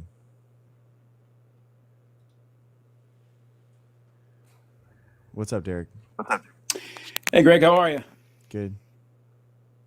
Good. So I just wanted to clear this up real quick. You said that I have a Cash App that I don't know what you said. I accept money bro, from people or your something. page is just like you're doing tons of supplements and all that kind of stuff. Yeah, no. Because let me tell you a little story about myself here. Supplements. I don't promote synthetic supplements. First of all, I've deeply researched. Made, dude. They're all in. No, they're not. Yes, no, they are. No, they're yes, not. They are. All the magnesium and the everything. Not true. Yes, they're from genetically modified yeasts and stuff, and they're extracted. Yes. No, not yes. all of them are not. Magnesium oxide, yes, synthetically made. I'm not just talking about magnesium though. I mean, I can talk about supplements all day. I'm probably more. And you have tons of stuff, dude. That it's all on there. Yeah, like, sure. Where do you think is actually where these proteins and stuff are being made? They're from the only synthetic supplement I've shared. You realize that I am the molecular biologist that creates those like organisms that they purify this stuff and then they sell it to you guys. Like you realize that, right? That's great. I only deal with they're genetically modified and they're synthetically made. That's the whole idea. That's how they can make it. I understand. What I'm telling you is that I understand that many are. However, there are supplements that are very effective. Olive leaf is not a synthetic supplement. Berberine is not a synthetic supplement. A lot of these come directly from the plant source.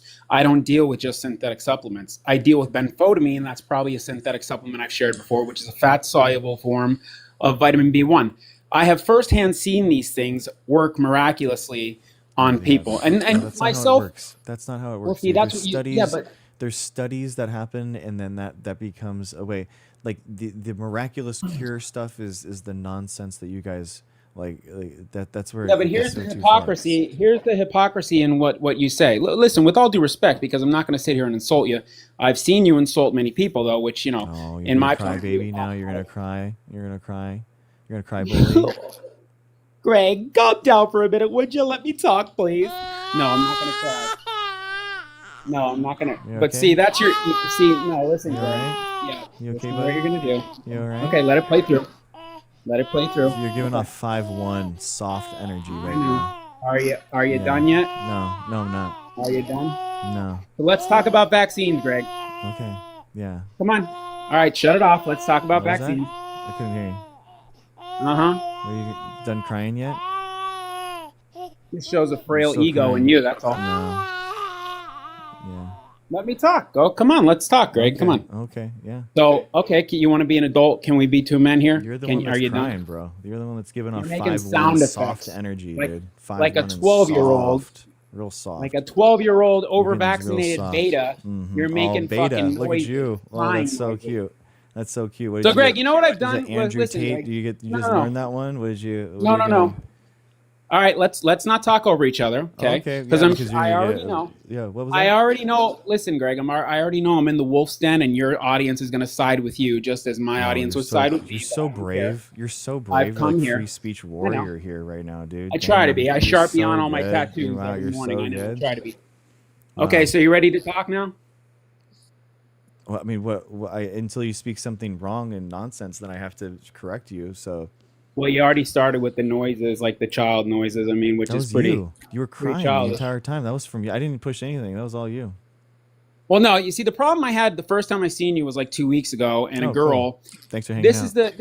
This is no, I just stop in on occasion, but I do stay for a little bit Thank to you. hear just how insane some of the things you say are. Oh. But for example, you tell people that the COVID, I'm not going to say certain words on here because I don't know if I'm going to get kicked off the live or whatever it might be. You tell people that's safe and effective. Yeah, Greg, it was. has anybody out there lost their life from that injection? Yeah, 1.2 million people died from COVID. 1.2 That's million. what you believe. Well, according that's to not what I VAERS? believe. That's what the actual the data shows.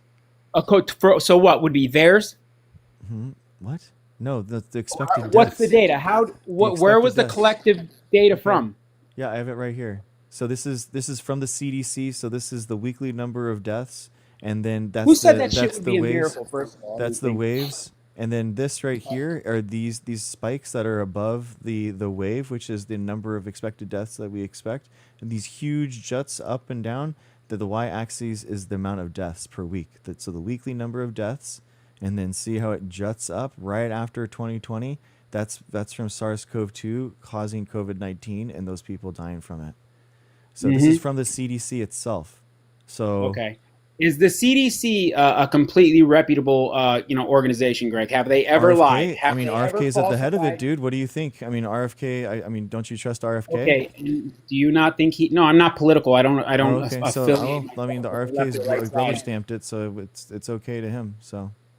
RFK. So do you think RFK has rubber stamped that graph? So do you think there's no financial incentive, possibly any at all, with any of these people that go on these podiums and say these things? You have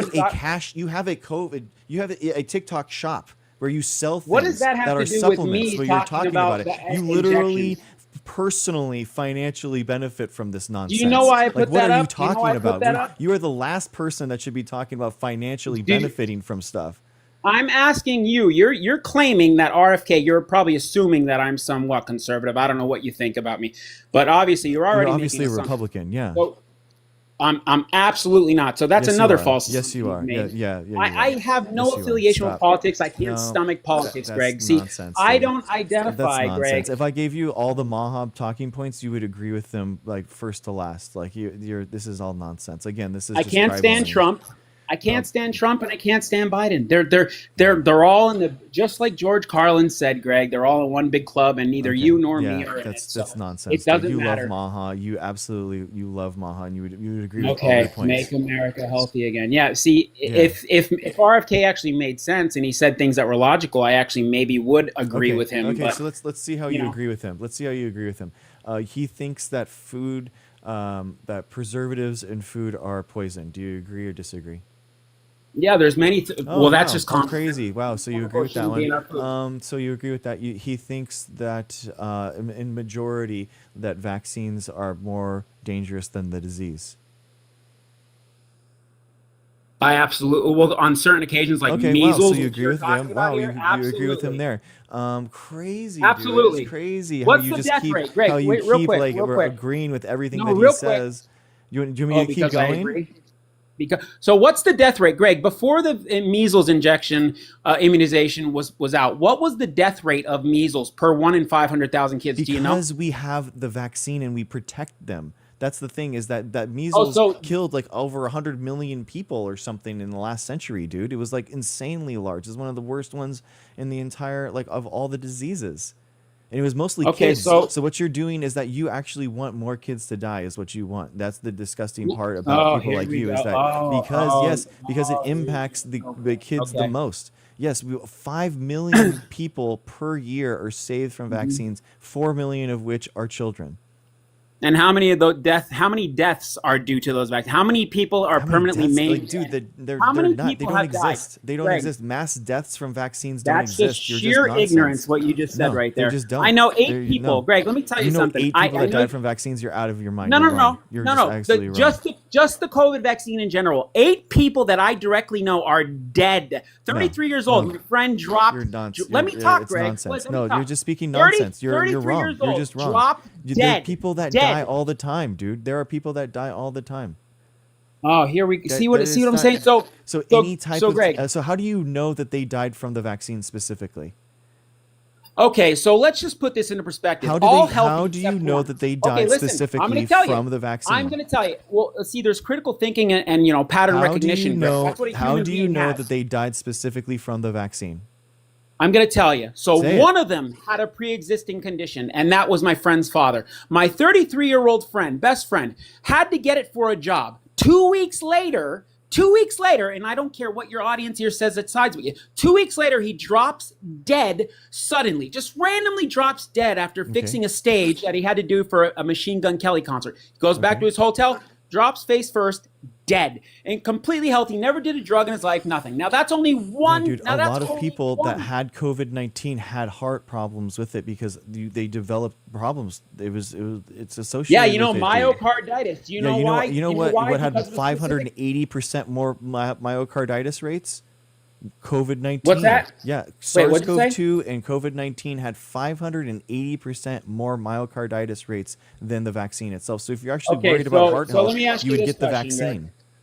Let me ask you this question: has an exosome ever been shown to exist from COVID? Okay, exactly. So you're exactly, guys. This is why I don't ban these people, because I want you to show when I say that these people don't believe in germ theory and they don't believe in viruses. I want you to understand that these people do exist, and he's one of them. I do very much exist. Yeah, and you don't I'm think proud. that viruses I'm are very real? proud of exactly. Greg, You're proud of your ignorance. Like, what are you? What are you? And what? Okay, Greg. What are you talking about? Okay, now I'm gonna. In order for you to get, I'm gonna have to give you a little backstory about myself for you to understand there's nothing that your backstory that I care about. I don't care about any of your personal story or anything about who you are. Besides you going to a Rockefeller system of schooling to learn. Oh my God! Again, so you have no background. You have no idea what you're talking about, and you think that you're assuming I have no background. Okay. No, yeah, because you're assuming my background, dude. You're assuming that this like the Rockefellers have any inclination and any conclusion on what actual medical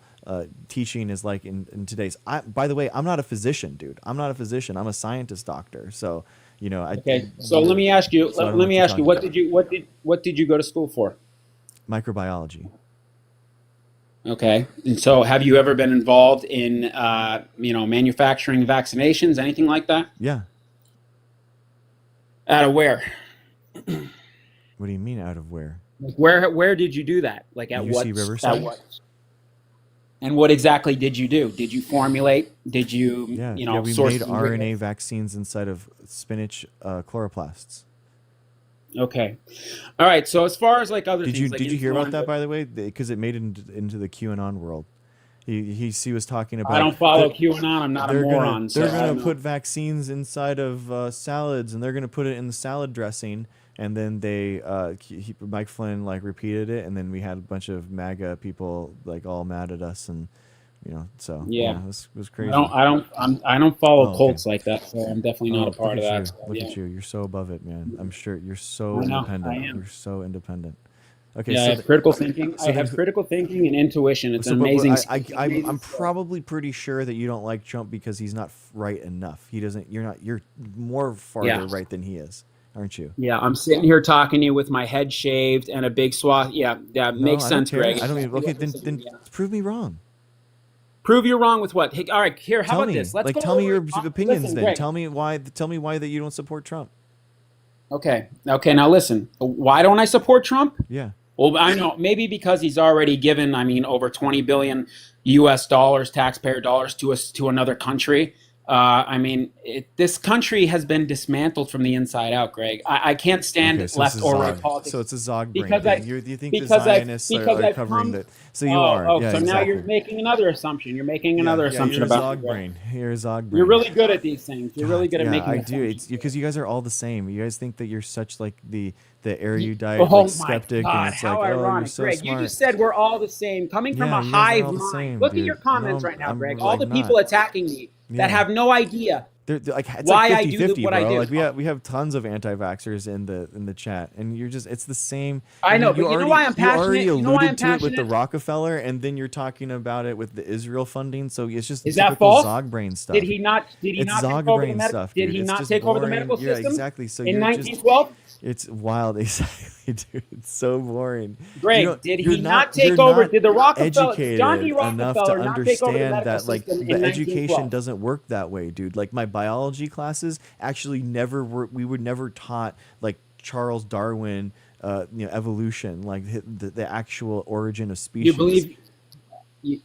You believe in evolution too. I bet you believe in the Big Bang Theory as well, Greg. All right, the list. Guys, okay, dude. This is the list that we go through that we have to ask everyone of your inclination. Of your Yep, type. we all just pooped into existence. You see the difference, Greg. Listen to me. So all of this, you know what all this is, Greg? But all here we of go. this. So you all already of your agree side that of the germ aisle. theory doesn't exist. So you don't. Do you think that the immune system is real? Did you ever think that maybe it's terrain, the terrain of the human being? Terrain, yeah, Greg? miasma theory, yeah. Miasma terrain model, yeah. Okay, we get you, bro. So it can't. Do you think so that it the can't immune be system is real? geoengineering. It can't be. What's that? Do you think that the immune system is real? The innate and the adaptive immune system. Yes, I do, Greg. Yes, I do. Okay, So did the SARS-CoV-2 leak from a lab? This is what. No, it didn't leak from a lab. You want to know what I think it is? Which you mocked somebody 2 weeks ago. What? Come on, Greg. Really? Where did it come from? From a lab. Leaked from a lab, just like they said that about smallpox. Yet at that time, airplane travel wasn't like it is now with smallpox. But yet smallpox showed up in multiple different states at the same time. I wonder how that happened, Greg. Where did it come from? At the same year, okay, you gonna let me talk? The same year they installed radio frequency towers all across the United States. Oh my God! So it's where did most of the cases of 5G? Where did most of the cases? Are we on a flat Earth?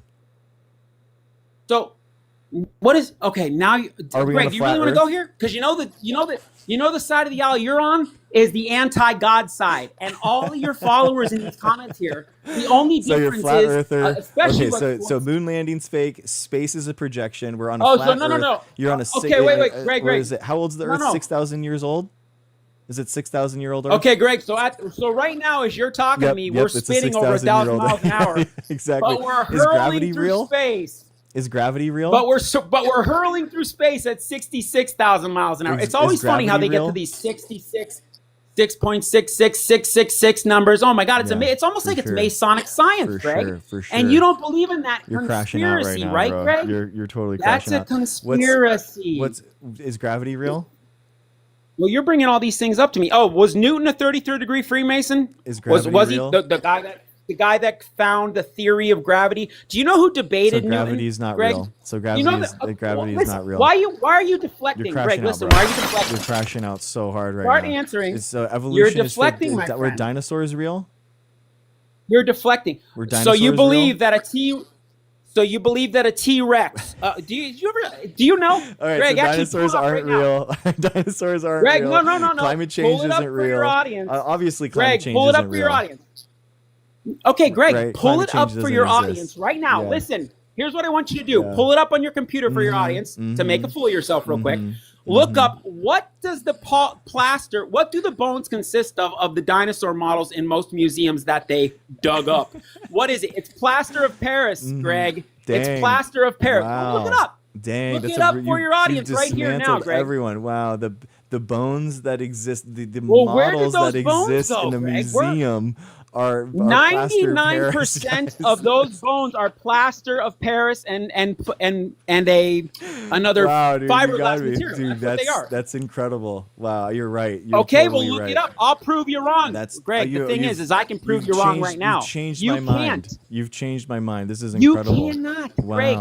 This is incredible. It really is incredible. Just to be sure, humans aren't causing climate change, and climate change is fake. Is that right?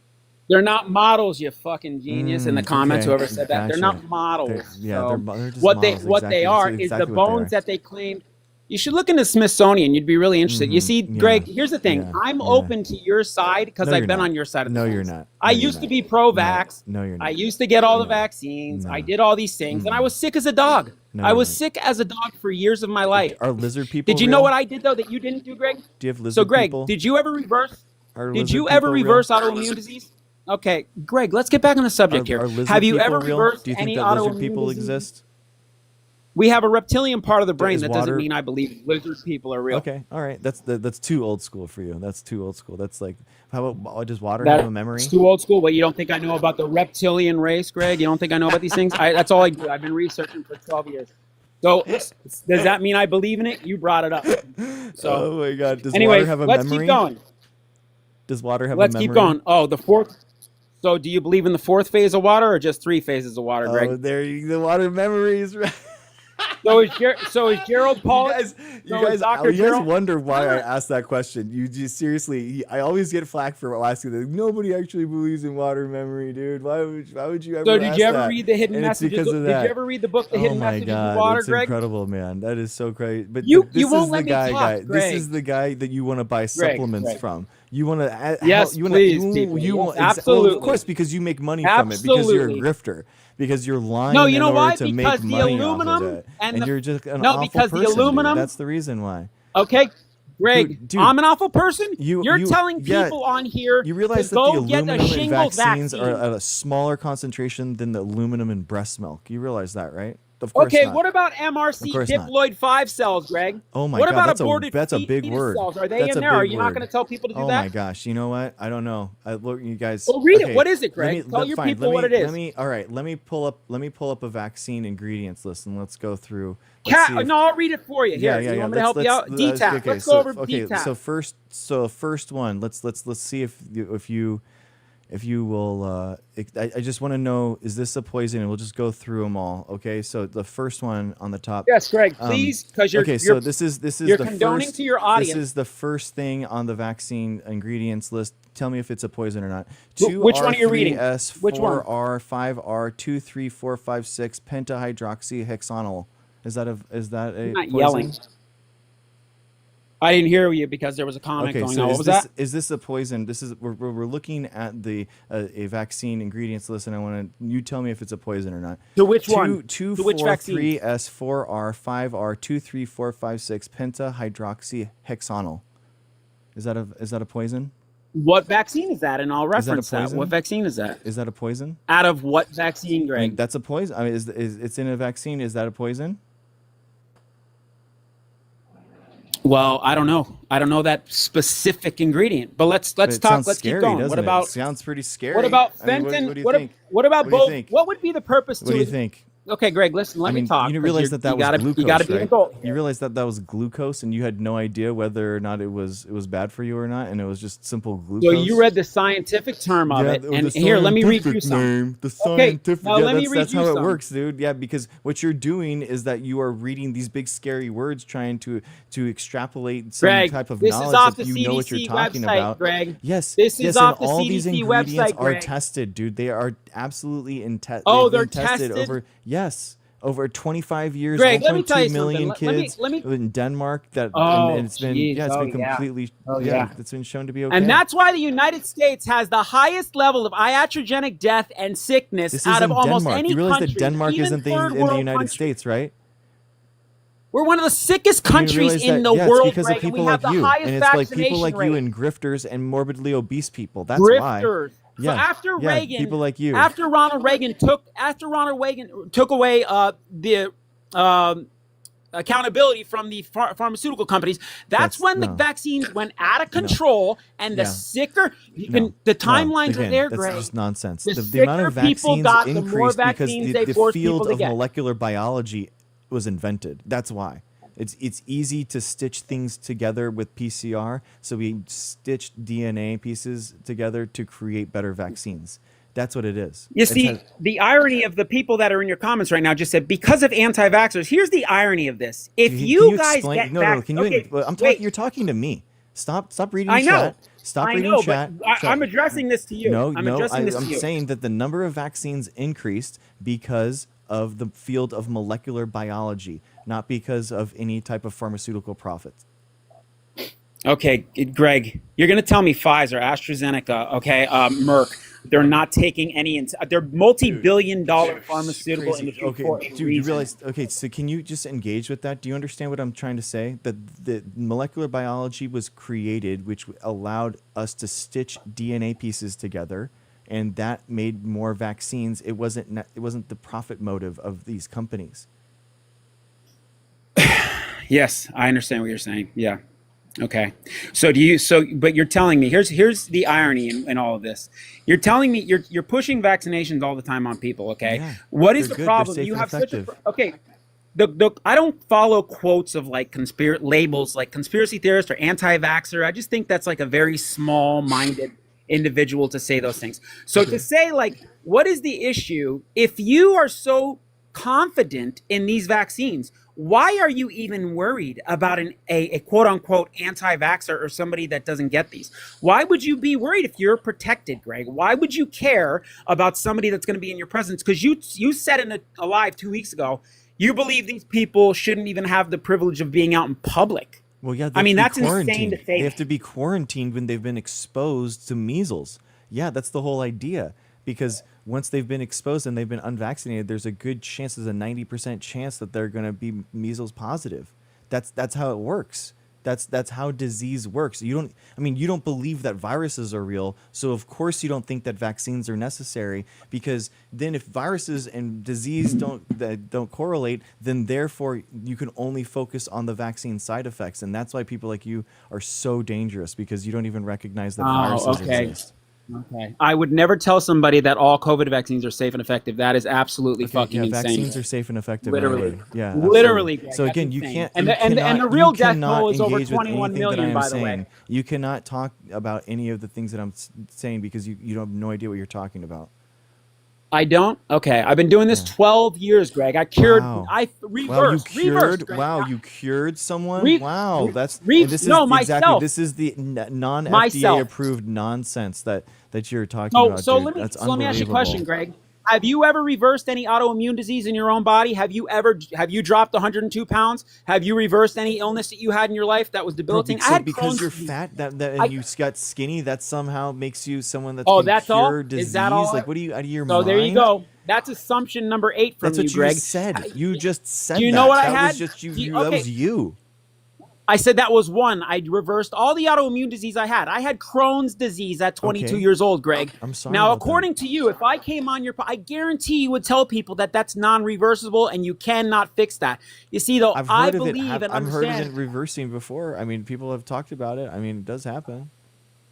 Okay, so then if they can do that, why do they need vaccines to do something for as simple as measles, which has such a high survivability rate? I'm pretty sure they're completely different mechanisms. I don't think Crohn's and the viruses. I didn't say they're the same mechanism. One's internal in the gut, and the other, in my opinion, is an overload due to a toxin in terrain theory. You have an overload of toxins in the body. What happens when you get too much metals in the body, for example, we can Greg? What happens on the see skin? Viruses now, right? You can actually see viruses in through microscopy. Okay, what about Louis Pasteur? And do you ever see the germ theory test where they cough? They had influenza patients cough and even traded mucus. I'm sure you've read the study. I mean, bro, like you seriously, like I'm literally a microbiology PhD, see, you're dude. Like dismissing. it's just See, it's insane. Like what you're talking Greg, about is to be honest like with you, actually with all insane. with all due respect, I would actually respect you a little bit if you actually had the decency to fully let me talk as I let you talk, but you don't. You insult people, and like I said, the More woman. cry This is how bullying, dude. This is so tiring. Come on, like you have you. to. You The have woman to. that had the shingles vaccine 2 Can you weeks just ago. say things? This is where I really. This is where I knew I was gonna eventually one day probably want to come on your live. But Steve, we can't do this in this environment, Greg, because I would civilly debate you. I would sit down and have an interaction and adult man-to-man There is debate no with debate, you. But though. You're not debating these ideas. You have no proof Greg, positive you went to show school. other than like you're just discounting the entire field of science. That's So, not like, how it what works. do you think of What do you think of Dr. Suzanne Humphreys, All right, guys, Dr. Thomas you got Cowan, a guest Dr. Andrew information warning. I Saul? have to kick you, dude. I'm sorry. It's not my fault. Of But course. you got a That's how guest TikTok information is. warning. I get it. Sorry, bro. We'll talk again. We'll have to. Guys, don't report him. Don't report the guests, guys. It hurts me. It hurts me too. I get kicked off for violations on misinformation if you report him. So please don't ever do that.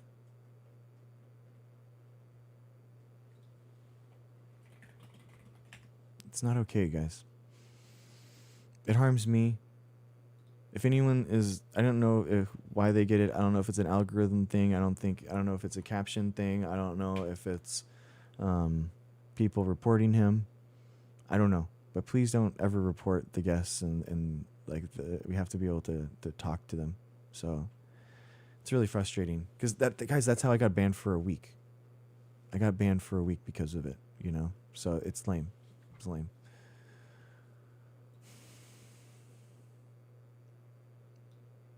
Yeah, you're not helping me. You're not helping the stream. You're hurting me. Yeah, I think so too, Brittany. I think it's like a conflation of keywords over a certain period of time or something like that. And that's how it gets. But Shadowcat, I've seen, like, I was just on, I flipped through debate panels like all the time, and people yell at each other all the time, and they don't get misinformation flags. What? No way. Really, Mrs. Dr. G? No way. Are you serious? That's incredible. Oh, cool, Dust Sweeney. Okay, cool. Yeah, I'm coming up, dude. You're coming up next for sure. You're coming up.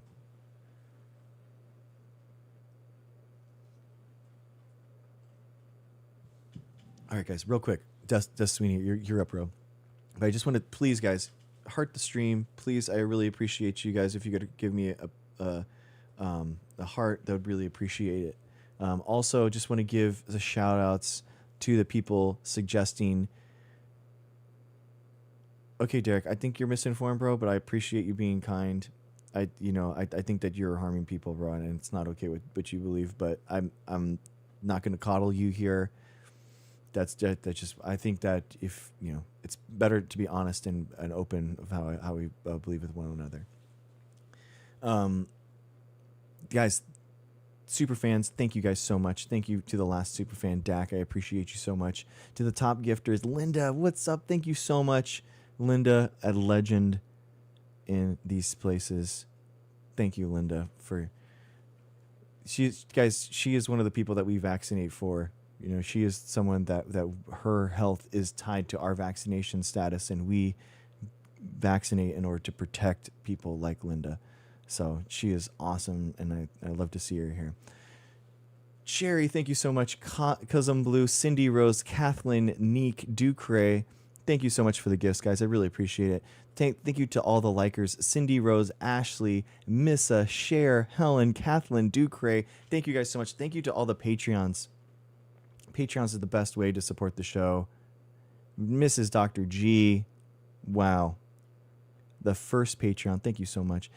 Ado, Call Me Ness, thank you guys so much. And Linktree, guys, Linktree has everything. So we got the Instagram. Guys, follow me on Instagram, by the way. Like, that's something that I'm trying out, because I heard in all my analytics say that 60% of you are 55-year-old and up women. and you're all hanging out on Instagram. So I got an Instagram going, and I just put a lot of the same stuff from Instagram, from TikTok onto Instagram, so you can watch it there.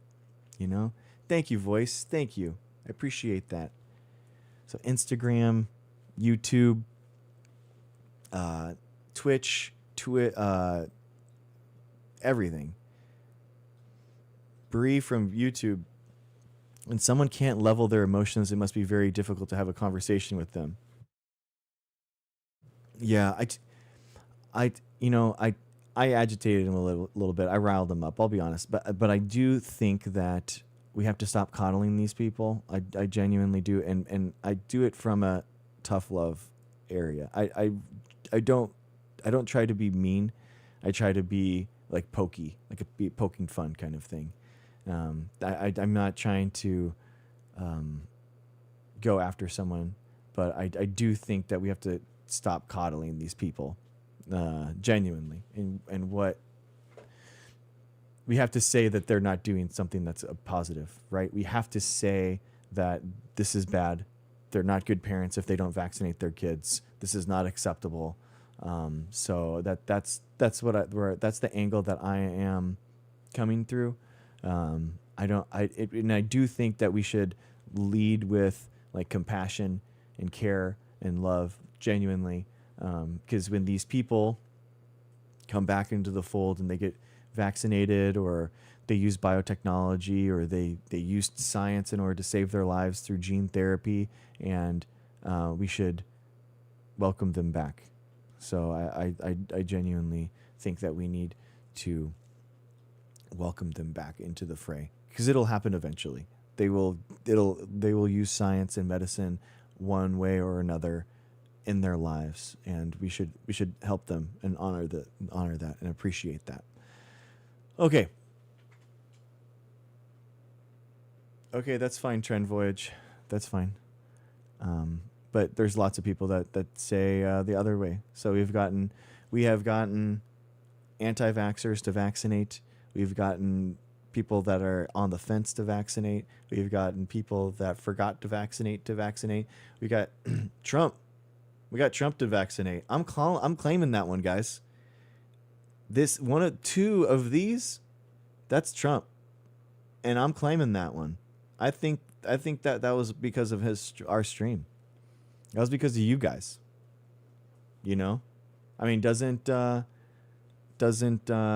Mini Trump, what's his name? The tall guy, the tall one.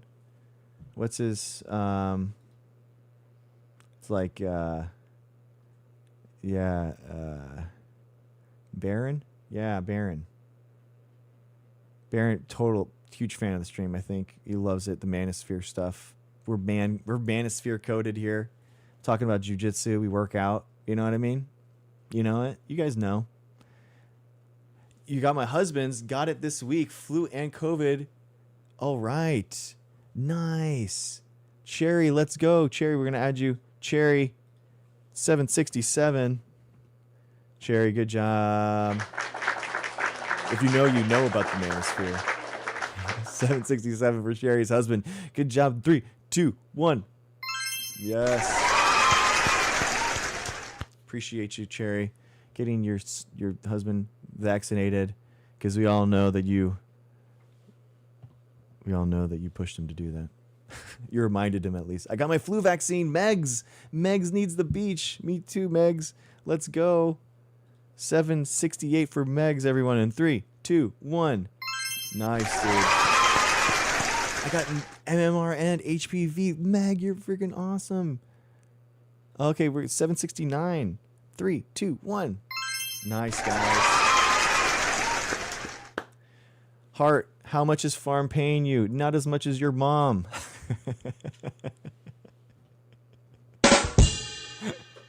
It doesn't get old. It never gets old. I love it every time. It never gets old. Just like this.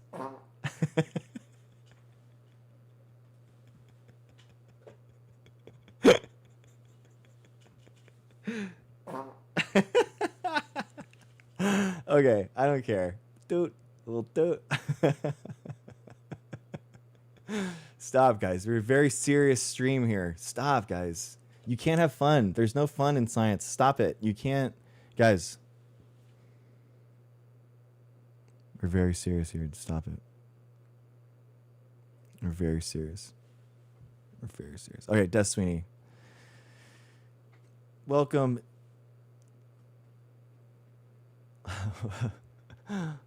Welcome, Des Sweeney. Sweeney. Yeah, the glasses were great. Thank you for that one, Priscilla. Great timing. What's up, Des Sweeney? How's it going? Can you hear me?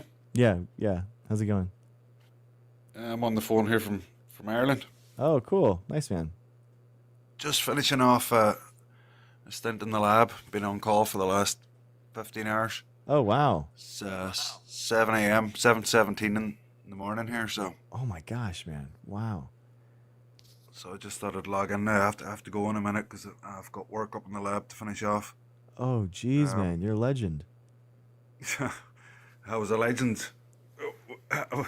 We were doing 2,000 COVID tests a day over here at one stage. Wow. Dang. Are you doing all the qPCR yourself? We were running around we were working in teams around the clock at the time. Wow. It was quite tough, but right now we're down to maybe 20 or 30 a day, just inpatients, you know. Gotcha. Admission screening, you know. Gotcha. But I do think the scientific field, I think everybody lost run on themselves at the start of COVID, and actually all through COVID, at least for the first 3 years. I think we forgot all about immunology. I mean, for example, you get a vaccine. What happens with AGM? AGM? I don't know. AGM. Memory, or the initial immunoglobulin. You're a microbiologist. You get a peak of AGM followed by IgG. Oh, IgM. Okay, got you. I thought you said AGM. I'm sorry, my bad. Okay. Sorry. IgM, immunoglobulin G. Mm-hmm. So you get immunoglobulin M, peak, spike, that tails off, then you get oh, look. Hang on there 1 second. Hello, microbiology. Dude, it's awesome. Guys, clinical microbiologist. It's so cool, man. That is such a cool thing. There's jobs like that are for that, and I am not qualified for that. That is like swabbing a urine. Legit lab. Why would you take a swab on a urine sample?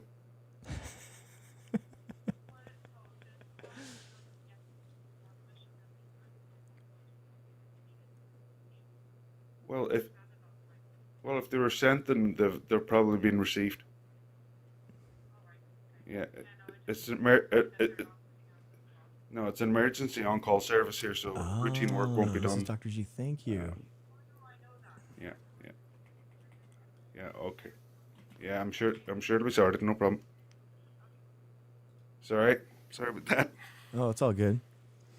Cool. We were just talking about IgM yeah. versus IgG. So I honestly, brother, my point being, my argument was against the boosters.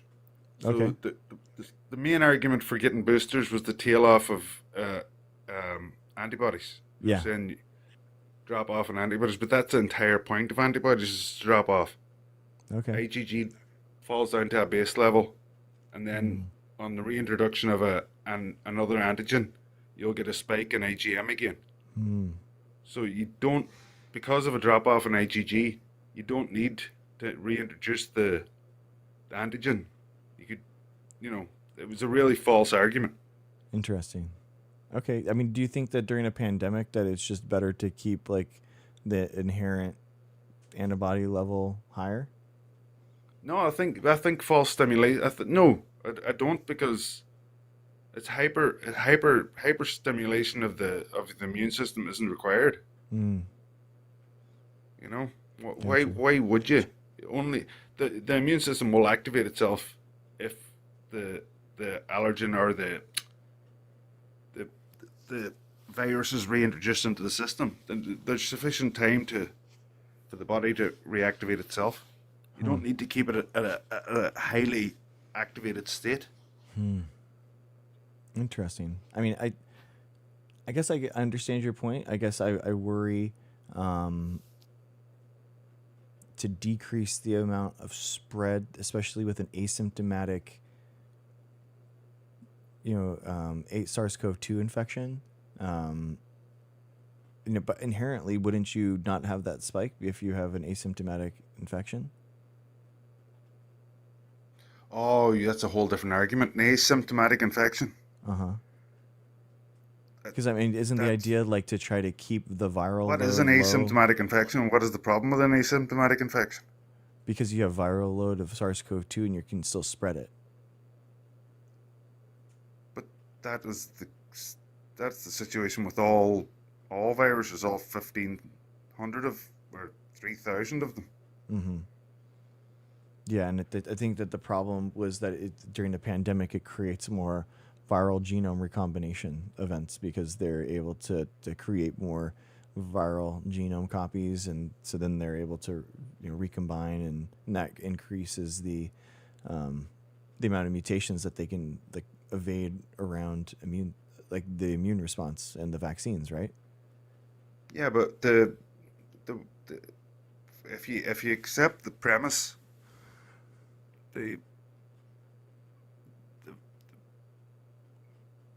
from the very start, there was a dramatic decline in serious infection, and like the symptomatic infection, there was less hospitalization. Dramatically declined from February 2020 all the way down. Yeah, I mean, not in the U.S. I mean, the U.S. is distinctly really bad about this. So it is this right here. So this is the weekly number of deaths in the United States. So the wavy line is basically the expected death rate, and then from 2020 to 2022, these little spikes above are all deaths higher than the expected rate in the United States. So there wasn't really a single peak in 2020, and then it went down. In a lot of other countries there were, because they got vaccinated and they were able to stop that community spread. But in the United States, introduced? What was that? When was the vaccine introduced in the United States? January 2021, I believe. Okay, and January 2021 on that is there a correlation there between the introduction of the vaccine? Maybe, yeah, maybe the first, where it goes down, inherent right above the 221, and then you have the distinct correlation between the beginning of 21. Yeah, but then there's that big hump at 2022. The booster then in 22. Mm-hmm. Don't know. Seems to be a correlation there. Mm-hmm. Yeah, I think the and then the next booster then in 23. Yeah. I don't know. I don't know. It's just everything has to be open to consideration. Oh yeah, no, I think that you're in good faith, making an academic argument, but I think that is a good point. I mean, I do worry about long COVID, and I know that the vaccine has been shown to be the only thing that can actually protect against long COVID, and it's pretty. The symptoms are gnarly, man. We're talking about like vertigo, hearing loss, taste loss, and it happens with an increasing amount with the amount of COVID infections that you have. So it's pretty gnarly. Thanks for letting me talk. I have to get back to work here. So Okay. Bro, anytime. I would love follow to you. talk to you more. All right. Okay. Yeah, I would love to talk to you more, like genuinely. Yeah. Good. Okay. All right. Thanks, Cool. man. Thanks, man. All right. Appreciate Talk to you. soon. All right. Dude, that's awesome. Dude, I love it. An actual clinical microbiologist, guys. That is so cool, man. Thank you for watching, man. Thank you for doing what you do. You're in the field microbiologist. That is so cool. I look at those jobs and I'm like, dang, these guys are doing work, man. Yeah. That's very cool. All right. We got Trenvaj and then Shadowcat.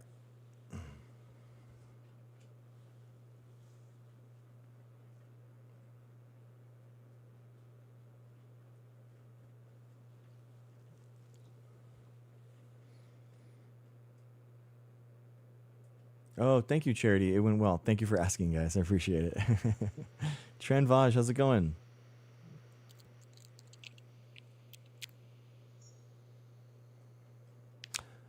Dr. Greg, at 3 of my triplets getting the HPV vaccine. Cherry, let's go. 772. You're awesome. Trenvaj, how's it going? Are you there? I can hear you. Oh, there's a mistake. Yes. Yes. You're awesome. Yeah, I did, Charity. Yeah, I did it yesterday. Yeah, I did it yesterday. It was really, really insightful. I hadn't presented that material in 2 years, so I was a little rusty. So it felt good to just kind of go through everything. You got to think, guys, when I was presenting in grad school, you're presenting so often that I was never really practicing any presentation. It's just you're constantly working on it, so it's always in your head, and it felt really good to go through it. And yeah, it was good. And I retooled some of the points that I was missing, added some stuff, and thought the presentation went a lot better today because of it and because of you guys. So I appreciate you. Nice, Cherry. Yeah. Yeah, it's always good to get them while you can, you know. Shadowcat. 38, so I guess I went gray early, or brown early, or I don't know. I was trying to make a joke, but it never came to me. Shadowcat, how's it going? Hey, Dr. Greg, can you hear me? Hi. What's up? Hi. Cool. I'm glad. My headphones weren't working the other day. So I could see you nerding out as much as I was nerding out over here when our friend Des was up there, okay, because that gave me a lot to think about. Nice. But Cool. I did want to point out a couple of things here because I saw people talking in the chat. Now, we have to keep in mind that the population of the United States is extremely different than what it is in the UK, for True. one. And then the traveling and all that stuff is very different. And then also, when we started introducing the COVID shot, it did not come out for everybody right away. It was phased for children, right? You had to reach certain age groups in order to get the vaccine. So because it was phased in like that, things were still spreading, right? Whereas if everybody was getting it all at the same time, it would be shut down a lot faster. Yes, I understand that Ireland and the UK are not the same. So basically what I'm trying to say is, like, with all the variants and the viral load and stuff, if you are someone who's immunocompromised or you have some kind of underlying condition that suppresses your immune system, you do want to keep your viral load higher, which is why you would need to get the booster shot. Yeah, that makes So sense. people are making some comments about it, and I'll be honest, I feel like if you just say, oh, you only need to do it for these certain people, there's a lot of people who also would just still not get it. Yeah, exactly. So it was just a lot of things that I thought about while he was talking, and I definitely gave me more to read about. I could see you getting excited too, like while he was talking. So, Yeah. but yeah, so we just do need to think that, like, the population here and how we did the shutdown and how the vaccines were phased in was very different than what they would have done over there. And so that's just some things to consider when we're looking at these charts and that's a good we're point. identifying correlations and stuff like that. Yeah, the United So I States just only wanted to got mention over- that. The United States only ever got to like 80% or something with the first shot, and then so we're way below what we needed to be, and then but it was only in like the elderly population, which was like where a lot of it went, and so yeah, you had, and the vast majority of the country never shut down, so you have the insane amounts of community spread that's happening asymptomatically, and that's just, you know, when people don't shut down, you're spreading it. I thought I saw an epidemiological post analysis of COVID, and they said that it was like 80% of the country it was SARS-CoV-2 positive at some point. Thanks, Dr. T. Thank you, Brian F, for the gifts. Thank you so much. Thank you, Priscilla. So it's like a lot of people. Like a lot of people got SARS-CoV-2 positive. It's like pretty wild. But maybe you didn't develop COVID-19 symptoms. That's why I always say and specify like SARS-CoV-2 positive versus COVID-19, because like they're different things. You know, you can be HIV positive without developing AIDS. In the same way, you can have SARS-CoV-2 in your body. It can have a viral load, but you don't have COVID symptoms, but you're still going out and you're transmitting the virus. Well, so, and I was doing my public health master's, like I was finishing it right when COVID was happening. So like, I actually, like right after I graduated, I ended up getting pulled onto a contact tracing team. So I got a job right away. Cool. And so I was doing all of this stuff with it and everything. And it was just wild. And then something that I see a lot is people are like, oh, well, they lied to us. They told us this and then it changed. But that's the thing about science, is that we're not lying to you. We're giving you the information we have now. And then when we get more information, the information updates, because science is malleable and it changes, you know, as you get more information. And science isn't afraid to admit when it's not correct. It's willing to change and evolve as we get more information. And so I think one of the things that kind of affects people and whether or not they want to believe what they're being told is that they think that it's lies, when really it's, no, we're giving you the most accurate, up-to-date information with what we have right now currently at this moment. Exactly. Yeah, it's the hyper accountability of science, because we are in good faith trying to help, and versus the complete lack of accountability for everyone else that's grifting and making things up and spreading false information, you know, about like the mass unaliving that's going to happen because after the vaccines, or it's going to happen at 6 months, a year, 2 years, 3 years, 4 years, hydroxychloroquine, ivermectin, all these things that they're just never panned out to anything. But all the people that are pushing it are now saying, yeah, science got it wrong the entire time. And it's like, bro, not a single conspiracy about the pandemic ever proved to be correct. Not a single one of these people were able to actually positively impact a single person's life. And yet science is the person that we're holding accountable. Like, give me a break, man. Yes, I just wanted to mention those couple things. And Cause I'm Blue, I'm sorry if I didn't explain things well. I'm not used to talking on these lives, so if I was confusing, no, Cause I'm Blue said that I needed to dumb it down, but I'm sorry if I was confusing. Oh, sorry. Guys, it's okay. Sorry, guys. It's okay. We have to raise the discourse. It's okay to not, you know, we got to raise the level of education, and it's okay to be, you know, you'll pick it up over time. It's okay. You know what I mean? I think that. Oh. Go ahead. I guess it was you, Dr. Greg, not me. So it's your fault, not mine. Yeah, I'm sorry, guys. I do agree. I think that we have to raise the level of education and discourse, and we can't just dumb everything down too much, because we have to talk like scientists and stuff. We have to talk like we're excited.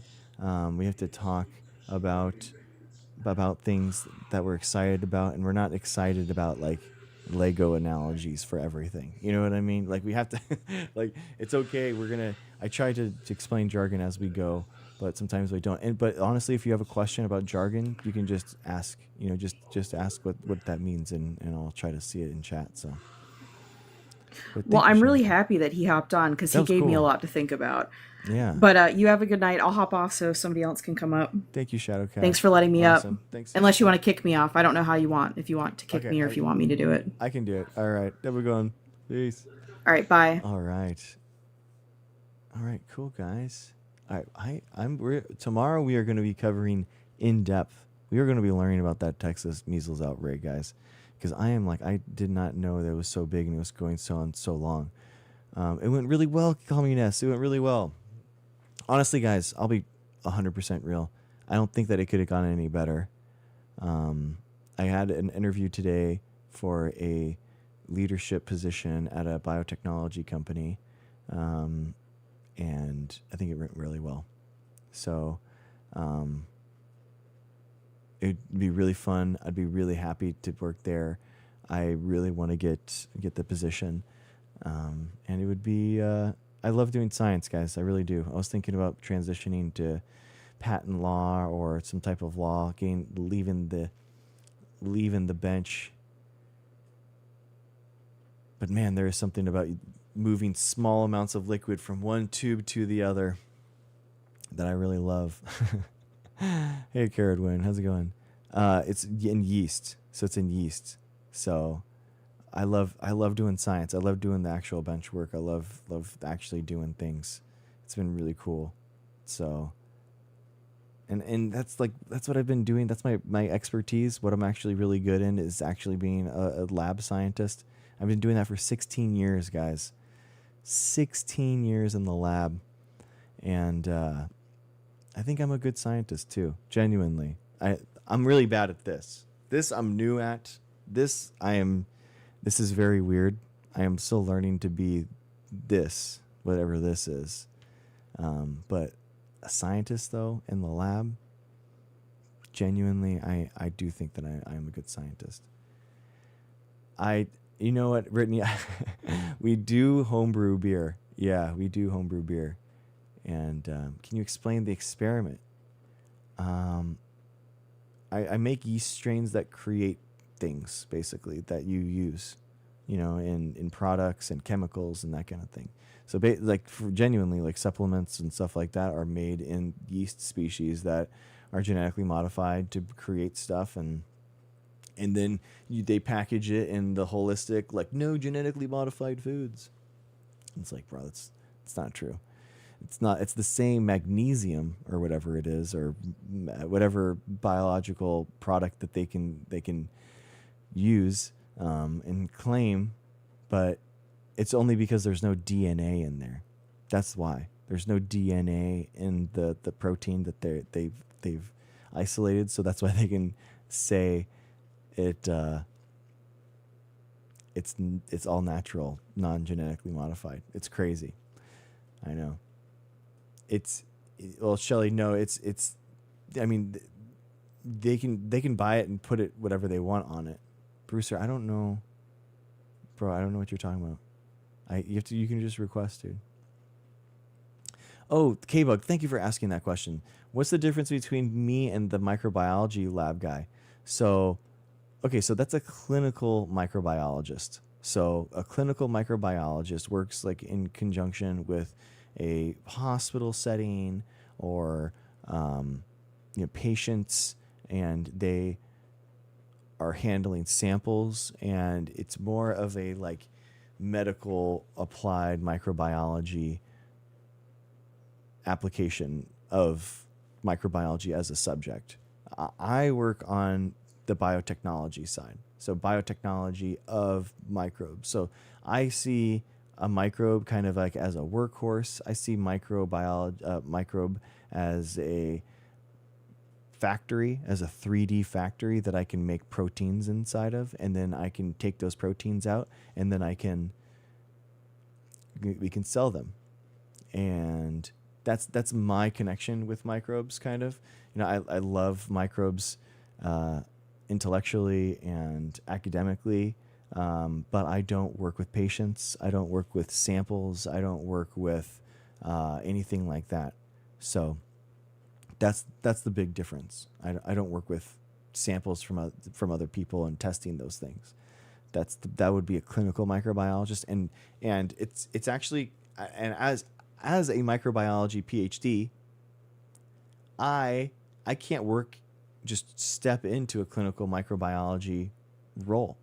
There's actually like pretty heavy amounts of you have to basically take a certificate, and you have to be tested, and there's a whole host of things to do to make it safe to work in one of those labs, and I don't do it. But my findings is what the hospital uses, correct? Not my findings. I mean, sometimes maybe like a pharmaceutical drug would be used for a study, or it would be or something like that, or a chemical is used, but I don't personally like work with like patients and stuff like that. I'm curious what you think about the new push in holistic medicines with peptides. I mean, it's just expensive. Peptides are very expensive, guys. I mean, they're theoretically they could be beneficial, you know, but it's just kind of expensive. It could be very expensive. How about those Dodgers? Okay, nice. Are they in the World Series? Nice.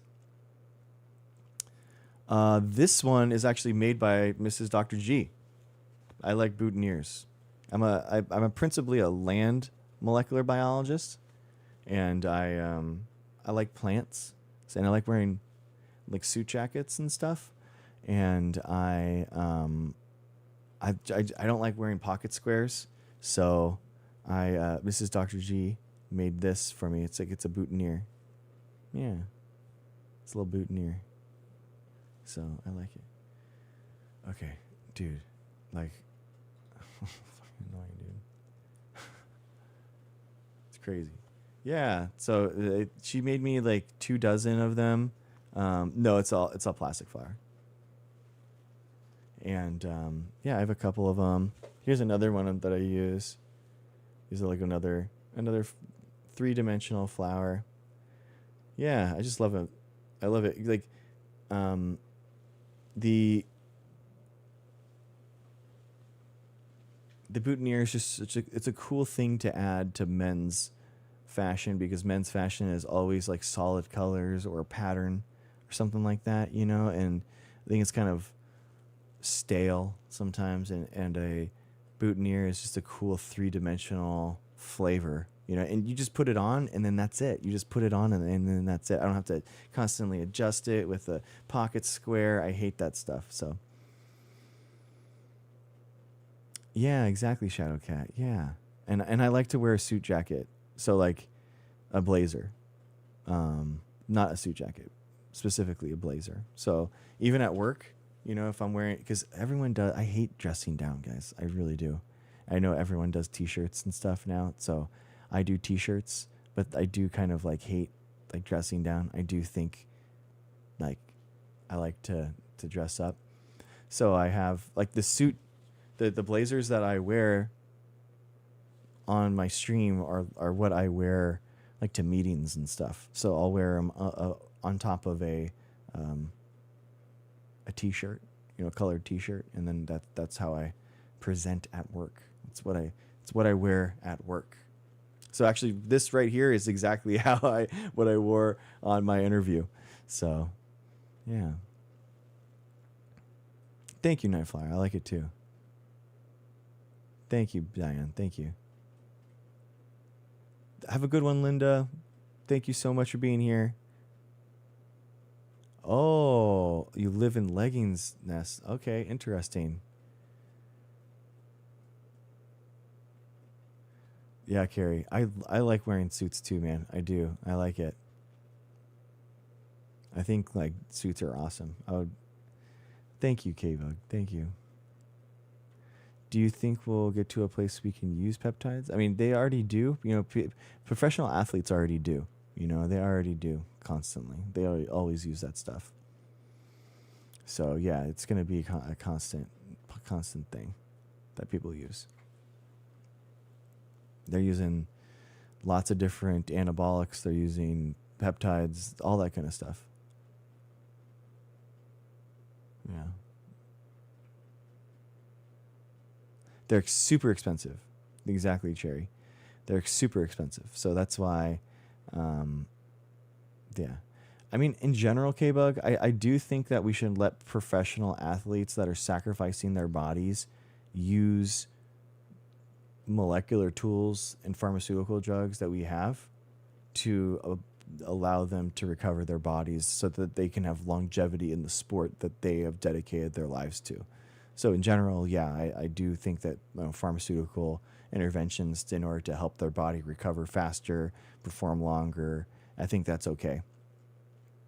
Really on Manny? Oh yeah, I bet the algorithm's pretty gnarly with that stuff. If you started with plants, I wonder how carrageenan is, I don't know what that is.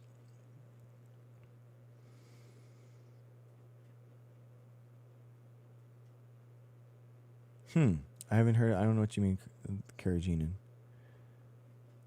Would you ever transition to human labs and work on vaccine studies, or stick with plants? That's an interesting. That's usually like an MD PhD role, like in order to actually work with humans. Guys, humans, like as a scientists, okay, I'll be honest, humans suck. I would never want to work on humans, like ever. They're so boring. Like I am doing modifications, genome modifications, right? I am like changing genes, knocking genes in, knocking genes, putting genes out. Like it's so much fun. And you can't do any of that with a human. You know what I mean? It's so boring. You have to do humans like cell lines, and those cell lines suck. They're boring to work with, and they're disanalogous to humans. They're not even remotely the same. So any type of like human cell line study does not mean that you could like just walk into like a human clinical trial. It's a lot of huge breakthrough that needs to happen between then. So no, I think that we're boring scientifically as a molecular biologist, as a subject to work with. Yeah, because I like to do genome modifications, right? So it's like I like to make new species, make new strains. Oh, thank you. And so that's why. You know, I love microbes, and I love making new strains, and that's just so cool. Yep, ignore they are. Yeah, they're cancerous cells by definition, because they want to keep growing, right? They want to keep it going. Do you think organisms have a capacity for consciousness? Chris Lee, this is a really interesting question. You know, I think that if we didn't know what yeast was, and we just found it on Mars or something, and then we tested it and saw all like these unique properties that exist within yeast, and then looked within the yeast and saw how complex they were as an alien species, it would be hard for us to say that bacteria or yeast aren't conscious, because they respond as if they are, you know? So I do think that, like, if it was an alien life and we saw yeast on another planet, yeah, I do think that we would think they were conscious. I lost track. Oh, nice, Kelsey. Thank you. Awesome. That is so cool. Thank you for saying that. I appreciate you.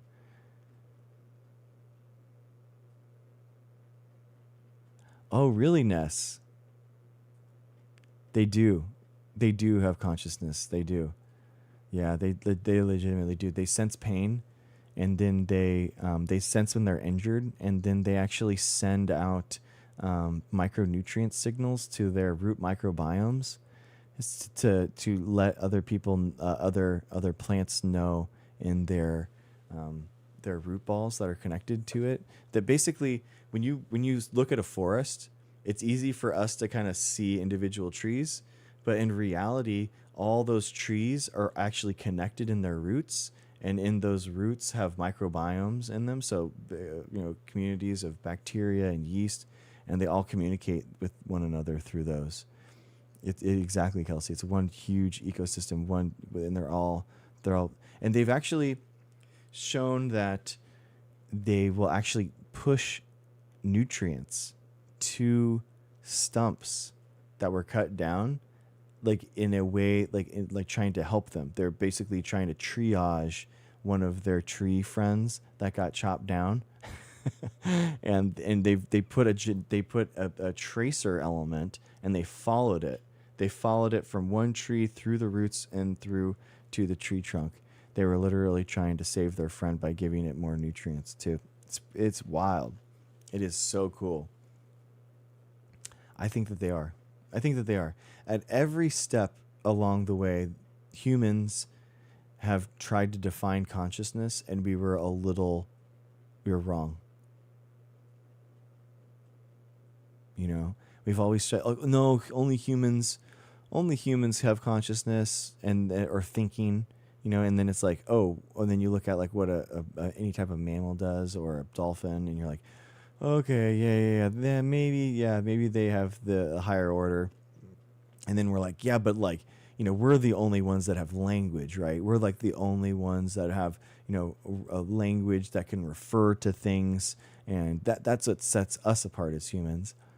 And then the waggle dance exists for bees, and they have referential communication saying that, you know, this much wiggle in this direction is where that plant is, and it directs everyone else to go that distance, that long. There are tons of ways that other organisms have developed language, not just us. They actually have whales will have popular songs. So kind of like how you have you can get like something stuck in your head. They'll sing a popular tune, and it'll take over the entire ocean. So like that little catchy tune will start off of the coast of Japan, and it'll go all the way around. So all the way up to China, and then all the way around to Alaska, and then all the way around to California. So repeating the same little catchy tune, one another. Yeah, it is really cool. Yeah, I mean, they communicate. Trees communicate through the micronutrients of their balls, their root balls, their microbiomes in their roots. Yeah, whales are amazing.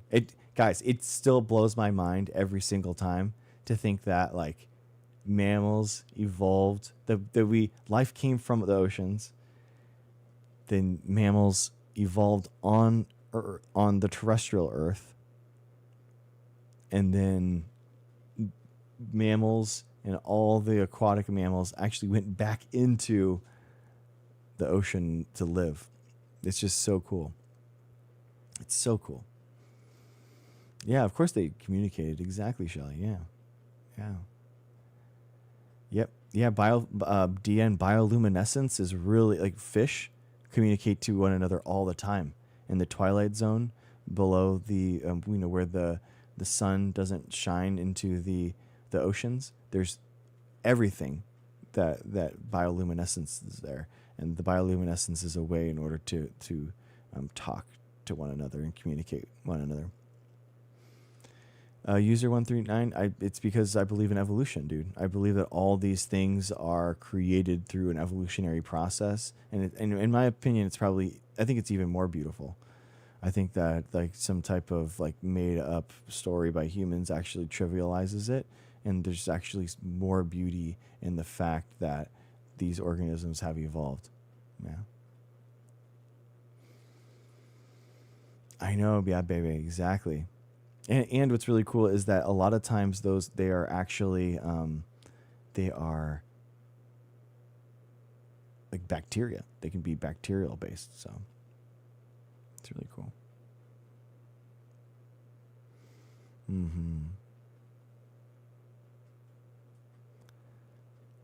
Yeah, Ness, exactly. Oh, nice. Oh, nice, Brittany. Nice. Homemade pizza dough is awesome. That's so cool. Yeah, we do that in our house. We do homemade pizza dough, and then we will put it in the oven for like 3 minutes to just harden it up a little bit, and then we'll wrap it and then put it in the freezer, and then we pop out the frozen pizza dough, put some the ingredients on it, and put it back into the oven, and it's like super fast, super easy. The kids love it. They get to have pizza. We get homemade pizza really quickly. You don't have to make the pizza oven every time.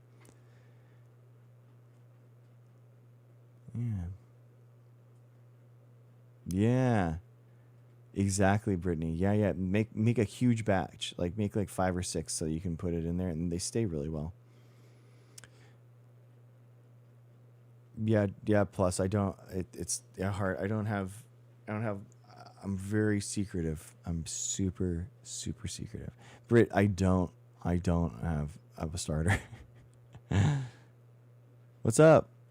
Koopa me on Twitch chat. What's up, man? Yeah, maybe. I mean, we don't have many on Twitch, but I appreciate you. Thanks, man. Do plants sleep? Yeah, they do. They go through cycles where they'll actually open and close their leaf cuticles in order to respire or not. So they actually breathe. Mm-hmm. What's your favorite thing to cook? Man. Anything with my wife. It's so cool.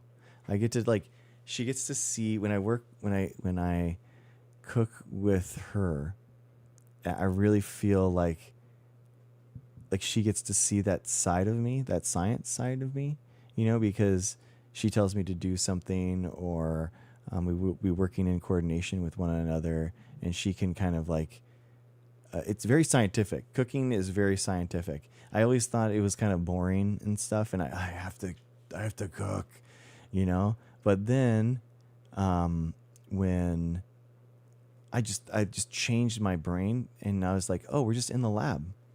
We're just in the food lab. I was like, oh, this is cool. So now it's now I can actually get into it and what's actually happening and the chemistry that's involved and all that kind of stuff. So we really get into it together. And yeah. Have I read Lessons in Chemistry? No, she did give me a book that's called The Food Lab, which talks about all the science of cooking, which is really cool. Yeah, Helen, exactly. It is a lab. Exactly, guys. All right, guys. Well, I have been up for a little bit. Yes, that's it. J. Kenji Lopez Alt. Yes. See, she was listening. I've talked many times with Mrs. Dr. G about cooking with her. She totally changed my relationship with food. Thank you, Kelsey. Well, I should say the thing that I do, what I do is barbecue. That's, I don't know. I am kind of I throw down. I throw down, guys. I do a pretty nasty, really good Texas barbecue, and I love it. And I have a big smoker, and I get down. I have my own barbecue sauce that I have from scratch that I make every time. So all from scratch, do the best job that I can, and then I have I do brisket, pork ribs, pork shoulder butt, beef jerky.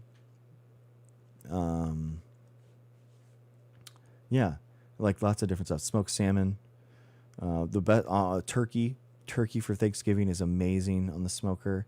What do I put in my barbecue sauce? Britt, I can post my barbecue sauce in the Discord if you guys want. Yeah, it's a pretty long list. Here, I don't think that there's a California barbecue, but what happens recently is there's a lot of infusions, barbecue infusions, and that's what people do now. So it probably has a California barbecue might be some type of fusion between Texas and Mexican style flavoring or something like that. Let's see my barbecue sauce. So Franklin is the most famous.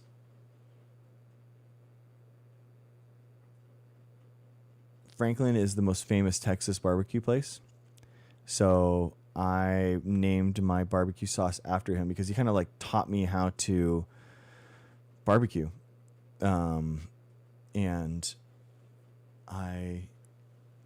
So this is my barbecue sauce. Oh, thank you for the follow. Oh, thank you. What's up, dude? Look at you. How's it going? I didn't realize that. I didn't know that was you, Bree. How's it going? Thanks for the follow. Guys, okay. All right, you guys can, this is a big batch. This is a really big batch. Okay? So, take this. Oh, thanks guys. Thanks for the follows on Twitch. I appreciate it. This is a big batch. So I would like half this. I would probably half this, but this is because I do big portions. That's the best part of barbecue is that you can feed the entire community, you know, about with barbecue. Sage Onk on Twitch stream, guys, on Twitch. Hey, what is your stream about? Well, I'm a scientist. I'm a microbiology PhD, and people come in and ask me questions. So they've asked me questions like, I'm your scientist friend. What would you ask your scientist friend? So any type of questions like that. So anything, any scientist news, anything like that. Boom. This is it. Franklin ain't got shit on me.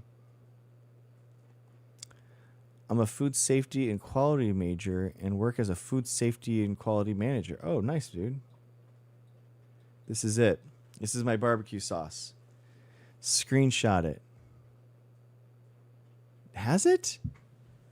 Has it, Megs? I thought it was supposed to be forever. So screenshot this and do like half the amount. Yeah. Yeah. Do like a half batch of this. This is like a, this is enough that I have like barbecue. I like barbecue bottles. Anything. Oh yeah, and this is the instructions. So this is the instructions for it. It's pretty easy. I mean, there's really not many instructions. So you have the large stock pot. Yeah. Butter and chop the onions in first and then brown. This is going to take a while. This number 2 is going to take a while. You got to brown those onions, guys. And then like you have the you got a bunch of brown onions, but then we need to make it into a sauce, right? So you got to immersion blend the onions. I've tried to like really finely chop the onions and then in the browning kind of like have it go down enough, but it doesn't work. And then you just add the rest of the ingredients, make it simmer, and that's it. This is my Texas style barbecue sauce. That's it. I just spent a week in Utah with Nestle and other lawyers, and their lawyers spent a bunch of time with us on the new regulations surrounding Maha. Oh, interesting. Oh, is that because of the food dye stuff, Sage? Is that what's going on?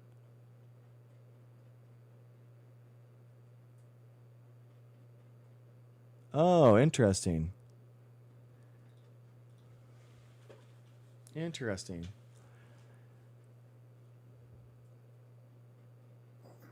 Hi, Lauren. How's it going? Good enough. I'm trying to figure out how to turn my camera around. Hold on. Let's see. Yo. Okay. Oh, yeah. Hold This is on. the No Kings thing for tomorrow. Yeah, let me cover this part. Hold on. Oh, This man. is my sign. Okay, so it's Trump can't even own a gun. and has a 34-ton true. felon. Oh, that's good. And then I thought that was just hilarious. And then this is my husband's. And you can't really see because it's so shiny. It just says Trump has more felonies than I do. Oh, that's good. I like that. It's kind of cheesy, but whatever. Anyways, I just wanted to share. I'm all excited about you. it. I'm sitting up, like, having a good old time listening. Nice. And making my signs. Are you guys going to do anything tomorrow? Yeah, I think so. For the last one, I just like drove through and showed the kids, like, because it was near us. Like the biggest one was about like 10 minutes away. So we went there, and I thought that like it'd be actually better for the kids to kind of see everyone, see like how many people were out there, as opposed to kind of just like standing on the street corner. I think that like they would have gotten a better experience just seeing everyone, and they loved it. So it was like half a mile in like 2 different directions. It was crazy. It was like at an intersection, and it was like we basically like paraded around and just like went slow and crawled through, so all with the windows down so that they could read the signs and everything like that. And they were like, "Daddy, what's that one say? What's that one say?" You know, so they love it. And then they would it was really cute. My oldest son is like, "Dad, why are they honking?" And I'm like, "Oh, they're honking because to show support, because they think that honking is like a cheering. They're cheering for the protesters." And they're like, "Daddy, can you honk?" And I'm like, "Okay, yeah, sure."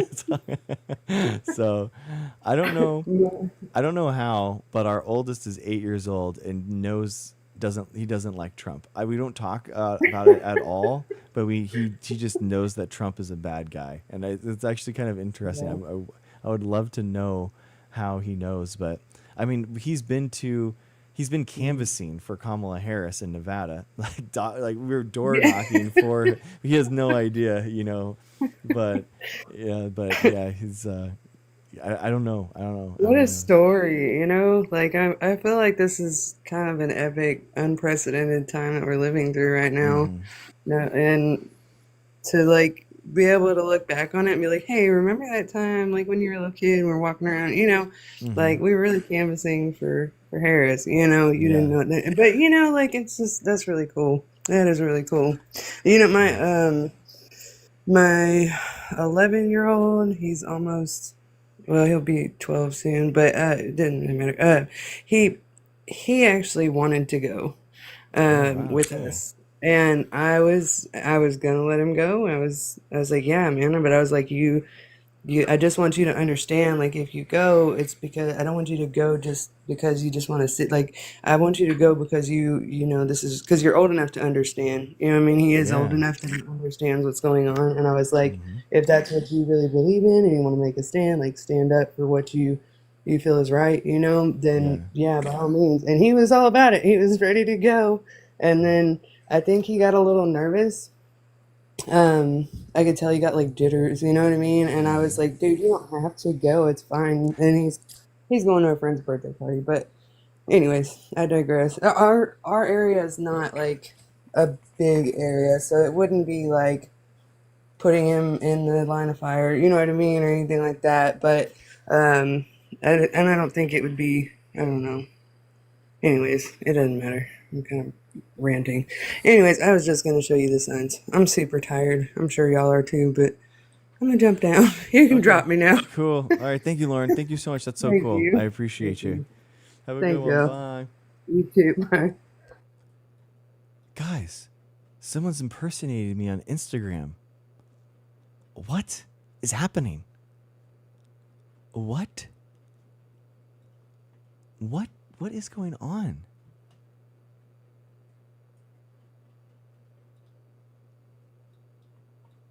I was like, what? Why does someone have the Dr. Nanotube thing?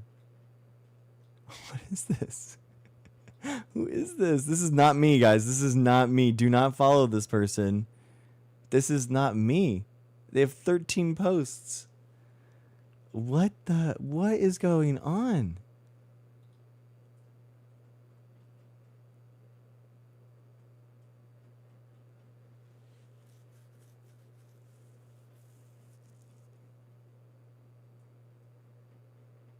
It's very weird, dude. I don't know. I think that people try. I think it's It's obviously bots. I mean, that's so weird. Okay, guys. I should use no. This is. I'm doing my moniker is Dr. Greg Show on everything. So Dr. Greg Show was like available everywhere. So that was like the thing that I could get everywhere, and I feel like it's more professional than Dr. Greg debates. Debates is kind of like, it's engaging, which is why I originally chose it. But, like other people don't do that. It's not Ezra Klein debates. You know what I mean?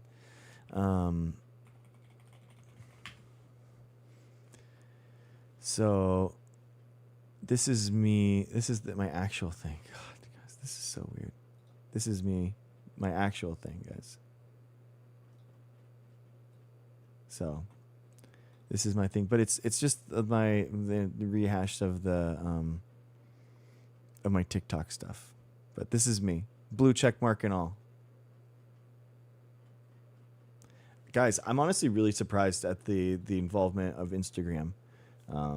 It's really cool. I've gotten hundreds of views on posts when I only have 20 followers. So I don't know. It's crazy. They're like really pushing this stuff out, and a lot of people are liking it. So they, it's awesome. So I don't know why, but I mean, it's cool. Oh, thank you, Mama. Thank you. I want to speak on Maha, if I may. Sage, yeah. Yeah, dude. Let's see. Yeah, dude. You could go on TikTok. Here, I have a Discord set up for you. And someone... Here we go.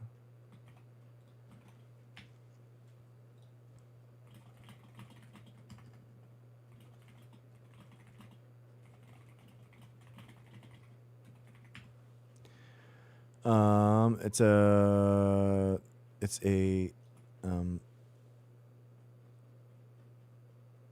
a Twitch guy. Thank you, Lauren. Thanks for showing that. That's awesome. Wow, GT said he's getting more engagement on Instagram than here. Wow, Angie. No, you weren't sleepy at all. You weren't rambling at all. I ramble for 4 hours a night, Lauren. I don't. You're fine. You're totally fine. You're totally good.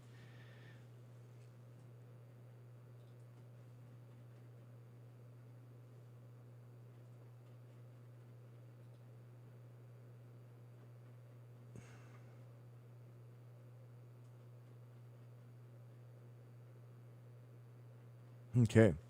We'll see how that goes. We'll see how this goes, guys. Who is part of your vaccine count? Trump and every single person that says that they are vaccinated in my community. So anyone that comes here, we celebrate them for getting vaccinated. We thank them for getting vaccinated. Huh? Okay, yeah, join up. Yeah, if you just join the waiting room, I can just pull you in, Sage.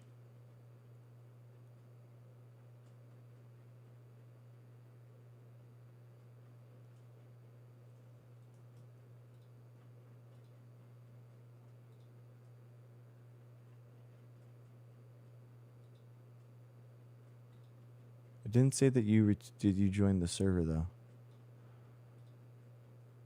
You got to join the server, dude. Oh, there you go. Yeah, so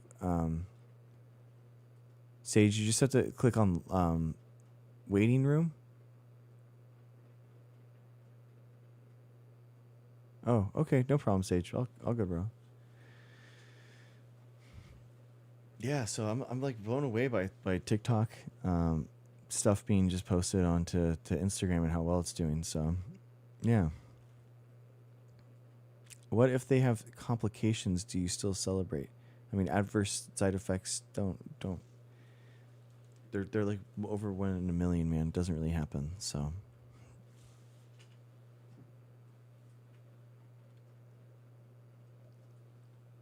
You wouldn't say like, oh, did someone go to the beach today? And it's like, oh man, did you celebrate going to the beach today? Do you realize that like people die from going to the shark, shark attacks on the beach? And it's like, well, yeah, I mean, it happens, but I'm still celebrating going on the beach. Sage. Okay, cool. You're in, bro. Let's see. Can you hear me, man?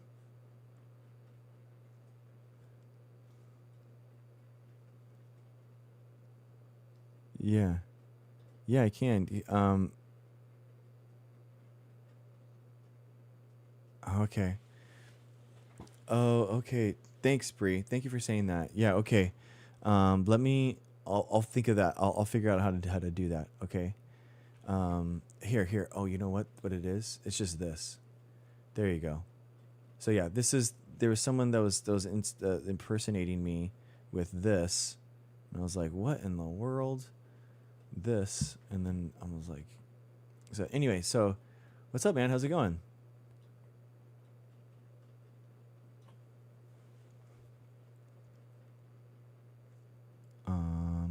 You cut off. I couldn't hear you.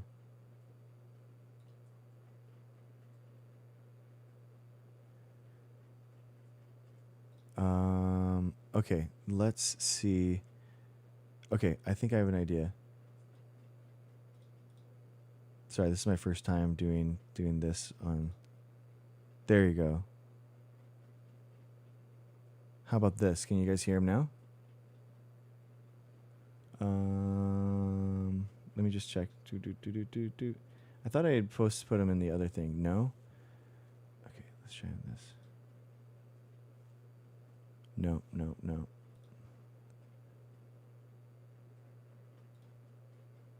Okay, 1 second. They are browser. Oh, it's the browser. Okay, I can just shoot it here. Browser. There we go. Now you should be able to be heard.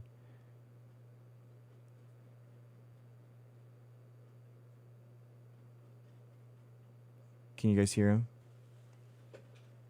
Really? He just said something, and I thought that still can't hear him. No. What? That's so weird. Oh, I know. I can hear you. Yeah. I think it's 1 second. I think I know why. Okay. I got these tricky. There we go. One more time. Hello. There we go. Now they can hear you. Sweet. Okay. Yes. Hi. Cool. Nice to meet you, man. What's up, dude? This is a first for us. Nice. Yeah. So I'm dual streaming on the other platforms, and I love to have this opportunity to talk to other people. So thanks, man. Sure. Thanks for jumping in. Yeah. Out of my nervousness, may I ask how many people are live right now? 162. Cool. Well, thank you for the opportunity to speak today. My name is Sage.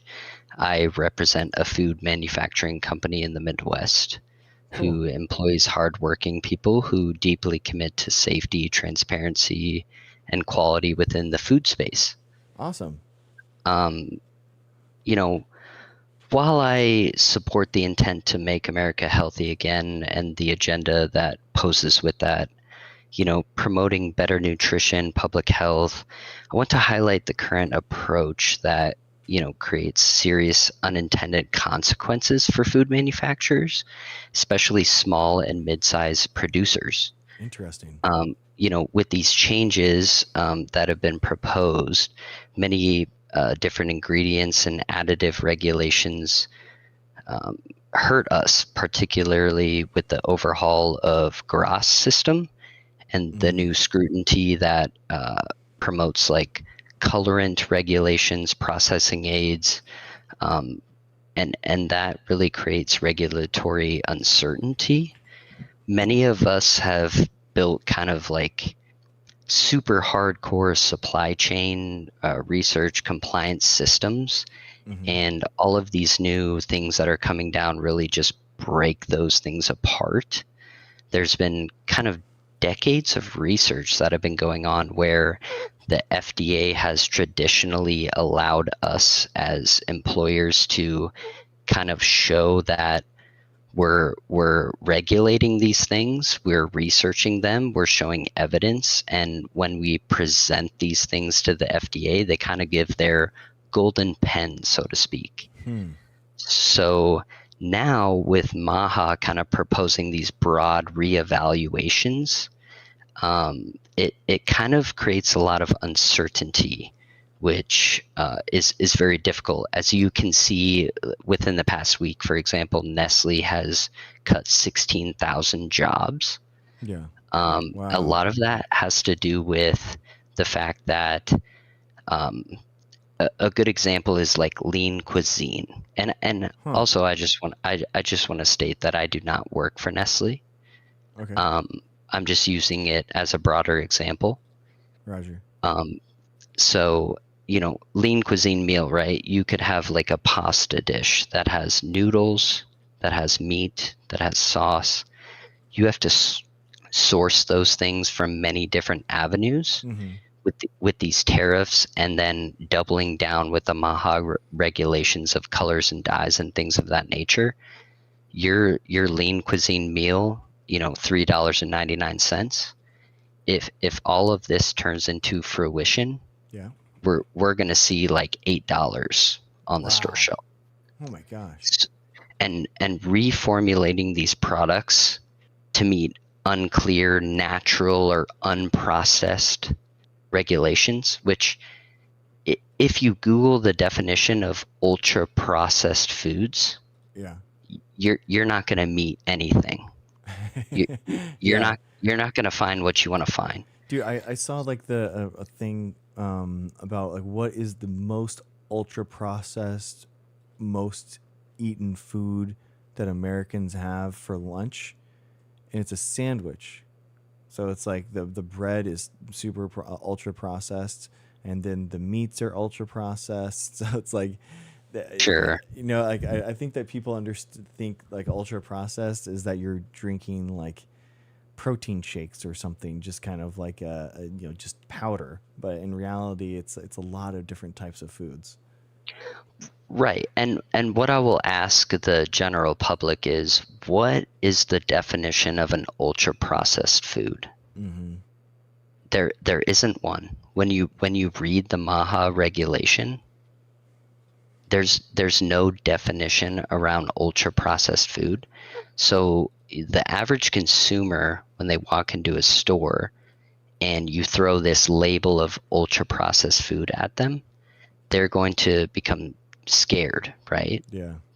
Oh, I don't want that. But what is ultra processed food, right? Yeah. If you have all of these colors and dyes and things that cause cancer, sure, that's a problem, right? We don't want that. Our kids don't want it. The American public doesn't want it. But MAHA focuses on restricting so-called ultra processed foods. It's well-intentioned, but scientifically vague. So without clear definitions or evidence based on thresholds, the label risk becomes a political term rather than a nutritional one. So that uncertainty not only confuses consumers, but it also threatens and penalizes companies that provide safe, affordable, and fortified foods.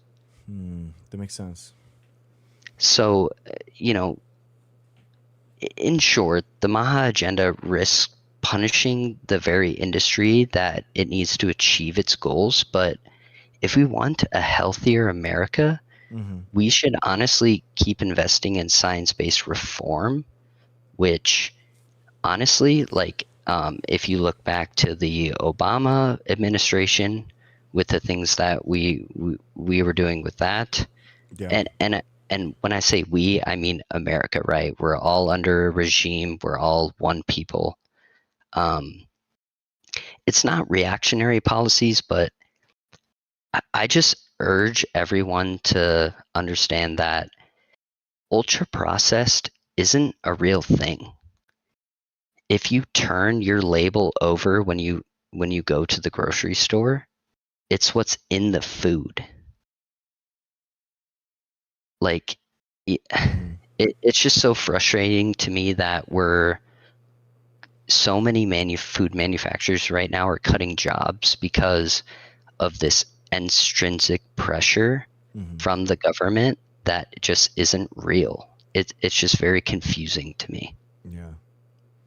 And I become frustrated because I'm lucky, and I won't disclose this information, but I work for a manufacturer that doesn't feel that heat so much because we're a supplier of that end product.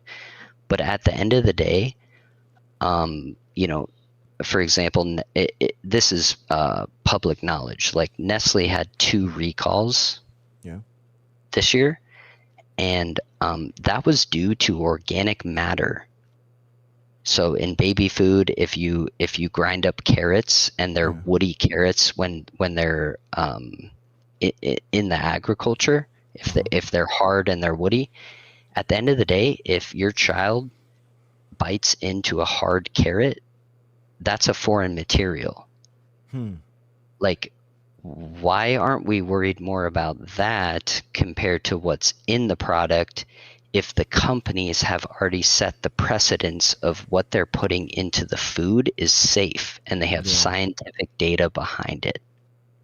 Yeah, exactly. I think it's just the distrust in science. I mean, what do you say to people that think that just preservatives are poison, or that processing food makes them like people think that it's literally like food and what these companies are making is like an actual poison somehow, and I obviously it's not true, but that's what it's so frustrating.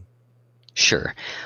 What I say to that, and I feel as if I have a little bit more of a worldly view. My wife is from out of the States, and I like to travel outside of the United States. I feel like I want to gain a worldly view compared to my Midwest counterparts.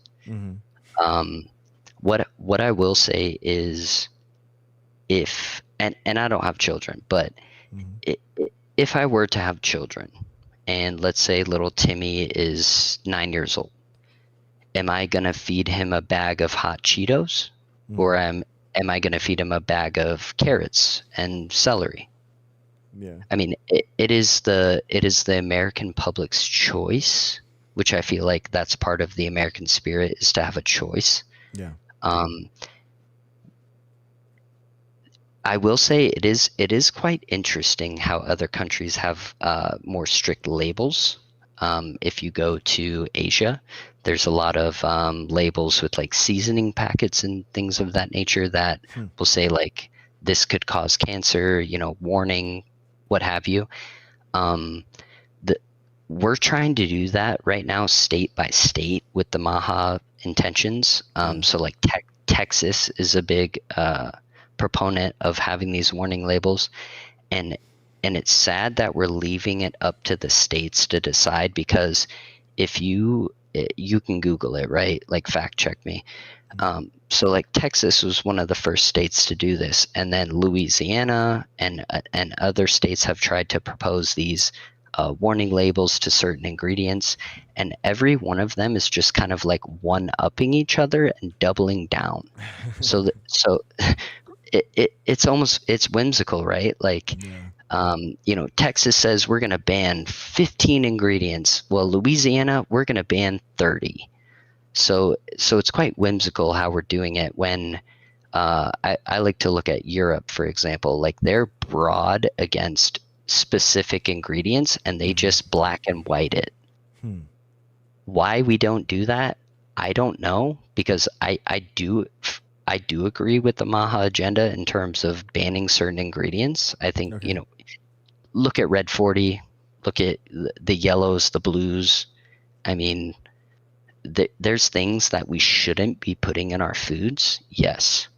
But for you to generalize, and you as in this, administration, for you to generalize all of that with certain companies that are doing really well on that forefront is kind of a shame, because you're kind of putting all of these manufacturers in the same bucket, and then we just kind of have to box each other like, well, I'm doing really good and you're doing really bad. Why am I getting punished? And it's causing millions, or I shouldn't say millions, it's causing thousands of Americans to lose their jobs. We're cutting costs. We're eliminating positions because we have to make food cheaper, because we're trying to reinvent how we're making foods from a very broad agenda without scientific data, because previously we were able to give all of that scientific data to the FDA and they would sign off, and now they're saying that nope, that doesn't count. We're going to rule the roost. So you're telling me that dozens of years of scientific research is just gone and lost just because you don't want certain dyes that could be safe? Yeah, it seems like it's so it's so obvious to me that people are just more sick now that is because they're morbidly obese. I mean, like over 60% of the United States is morbidly obese, so it's the number one thing that brings the most amount of cofactors of with it comorbidities, and people are just more overweight now. Yeah, so it's like maybe ultra processed foods plays a role in that because that's the type of food that is readily available constantly and you can buy everywhere and that you can have access to at every street corner kind of thing, at every gas station. But I don't think it's like inherently like the preservative that is making people like fat and stuff like that. And I think that that's what a lot of the Maha people kind of like get at, where it's like this, they think it's like poison. They think that there's actual like poison inside the food, which is just wild to me. Yeah, I mean, I concur. And there are things, right? Like hot Cheetos. I mean, if you're eating that on the reg, that's probably not the best thing, right? Yeah. It's just gonna give you more calories that aren't satiated, right? I mean, the whole you get more processed foods, you get more calories, you don't feel as full, so you're gonna eat more. I mean, there's literal food scientists like trying to make it so that when you put a Cheeto in your mouth, it dissolves, and so you can't really chew on it. So it's just wild to me. But then for me, like I do like jujitsu, I work out, and so I need protein in order to like just keep it going, right? And I feel like protein powders and Fairlife milks and all that kind of stuff, which is ultra processed milk, ultra processed protein powders, it keeps me healthier because I'm able to recover faster and I'm able to like do the things that my body wants it to do. It's like I don't know if that would even be like possible with any type of, I guess it'd have to be like red meat. I'm just eating red meat all the time, but then that's not good, or lentils, or I don't even know how I'd do it with plants. Sure. Yeah. I mean, in short, what I want to get across is if you look at Southeast Asia, for example, everything is made to order. There's fresh ingredients involved in what they're eating. Here, it's the soundbite type sort of meal, right? We grab something from the freezer and we microwave it. The dirty word is ultra processed, but in reality, it's what you turn over as far as the label. Calories, salt. I mean, the salt is a huge concept here. It's wild. When I go overseas for a month and I come back and I eat a Domino's pizza, which is a typical weeknight, once a week American meal, I mean, I spit it out, right? It is salty, which cause, we're talking about heart disease, we're talking about all this, and overconsumption. Exactly. There's a lot that comes with it, but all I'm saying is that these food manufacturers are not evil. Speaking from a food safety and quality perspective, all of these manufacturers have the best interest of health and food safety in mind. They really do. When you see these little blimps of listeria, things happening and people dying and things of that nature, a small percentage is people working in that industry that absolutely do not care, that are falsifying documents, that are just not okay, and they should be punished. But the vast majority of these companies are doing the right thing. They truly are. And we should be okay with what we're eating. We should be wholesome and happy with what we're eating. Dude, I totally resonate with your salt comment. Like for when I'm trying to cut weight or something, I'll start minimizing the amount of salt that I they take in, and you just retain less water. Like, it's crazy. We're talking about like pounds of water, man. You just like cut your salt, and it's just, you start like sweating it out, and you doesn't, like, the salt basically makes you not sweat water. Water, is not leaving your body, so you have just more water weight, and it's just Right. It's wild. I mean, what do you think about the argument though that like there is a motivation for these food companies in order to decrease their costs and increase their profit margins, like make foods less nutritious over time, and put more like filler ingredients and stuff like that, as Yep. opposed to like putting protein or something like in there that would be like healthier, but it's just more expensive? Sure. I'll start with saying, if you look at a meatball in the freezer aisle at Walmart in America, and you turn over the ingredient section compared to a meatball in the Philippines, a meatball in America is going to have a crazy amount of actual meat protein compared to those other countries. Other countries have much more fillers, right? Interesting. It's flour, it's starch, whatever it is.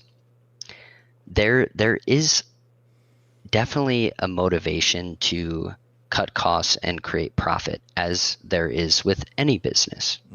I mean, I could throw up any example, right? If I'm a plumber, I want to give you the cheapest materials. I want to charge my employee the cheapest amount to install those materials to make sure that your toilet works. Yeah. I mean, bottom line, right? That is the same with food.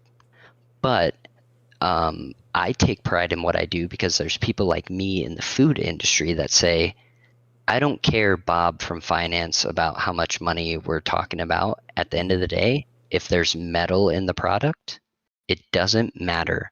I'll throw away 1 million pounds of product, and I won't even blink an eye, because if it's going to be detrimental to the American public, I don't care.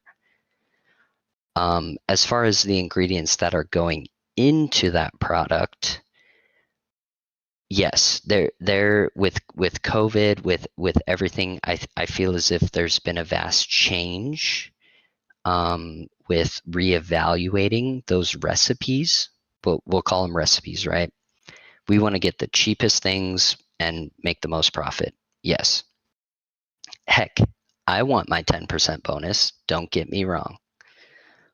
But right, but at the end of the day, all of these companies have individuals within those formulations teams that are drawing a hard line, and it's about safety and nutrition. It truly is. What I will say though, this is the code that I cannot crack, is why is America so behind? Other continents, other countries, they are banning certain ingredients that we are not. I can't speak for that. I'm not in Congress. I'm just a small town Midwest food safety and quality manager, right? Interesting. I mean, how I was watching CNBC the other morning, and they were talking about, it was a CEO of a food manufacturer, and they were talking about how they've had to completely redo how they see like their fortified protein meals, like basically because of Ozempic, everyone has a limited amount of space now, so now they're trying to throw protein into like every product that they have. Like, have you seen that? Have you seen what I'm talking about, or what would? I'm just curious. Yeah, I mean, that's almost like a marketing scheme, right? Like, what is the American public wanting? We see these big spikes in like protein and health foods, etc.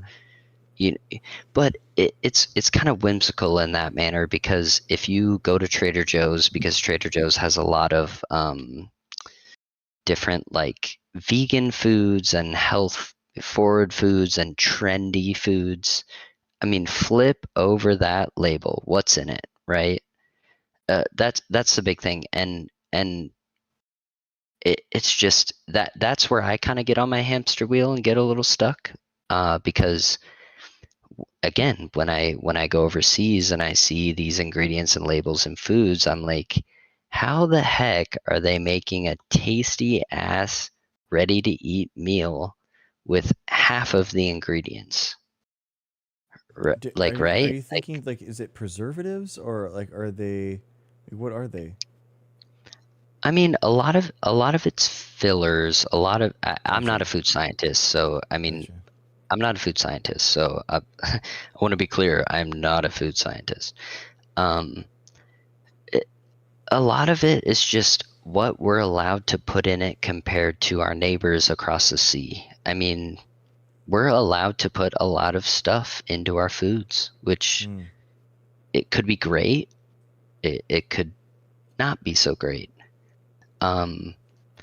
But what I will say from a personal perspective, from a people perspective, is like, there are people that are signing off on these things that have the best interest for food safety and nutrition. At the end of the day, you should trust your fellow American that what they're doing is right.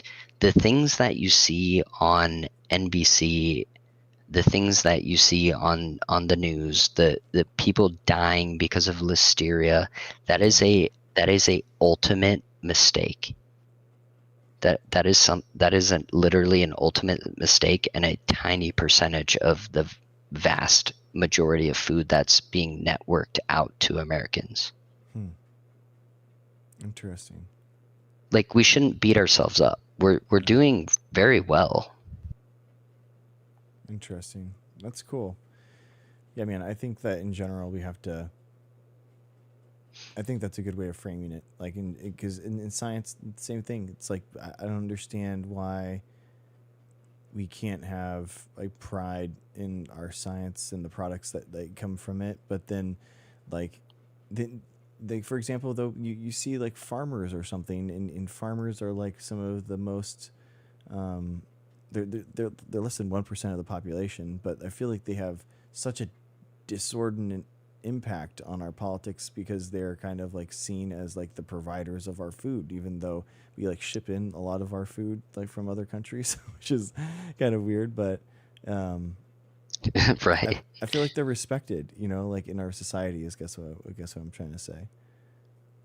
Sure. And just to spit some game on a person who doesn't work in food, baby food, for example, right? Like, there's vegetables associated with that. Whose teenage son has been drinking or whatever and throws a bottle into a field? There's no X-ray unit capable of picking up glass. So when those harvesters pull those carrots out of the ground, and there's a bottle in there, and it goes through a manufacturing facility that breaks it down into baby food, you can't tell what glass is. Oh my gosh! Is that Gerber's fault at the end of the day? Is it? Wow. I mean, it's a crazy concept. Woody carrots for a random harvesting season based on what field you're going into. There could be carrots that come out of the ground that are hard as a toothpick. So when you grind those down into baby food and a baby consumes it, and it's like a toothpick at the end of the day. I mean, God, if you're a religious person, you could say God is creating that carrot. Is God also killing that child? Dang, man. Food manufacturing is there's so many layers to it, but I will say, I'll double down on it. At the end of the day, there's people like me who truly care about the American public and the health of everyone and do the right thing. So you should feel confident and safe in every product you buy. If you run into a situation where you're not, report it, and we'll investigate it and figure out what happened. Yeah, that's awesome, man. Dude, So- I love it. Well, thank you for coming up. I really appreciate you speaking on this. It comes up a lot because of the Maha stuff. So it's really interesting talking to someone with firsthand knowledge. So Sure, man. I appreciate you. Food's not poison, guys. The food's it's not, Right.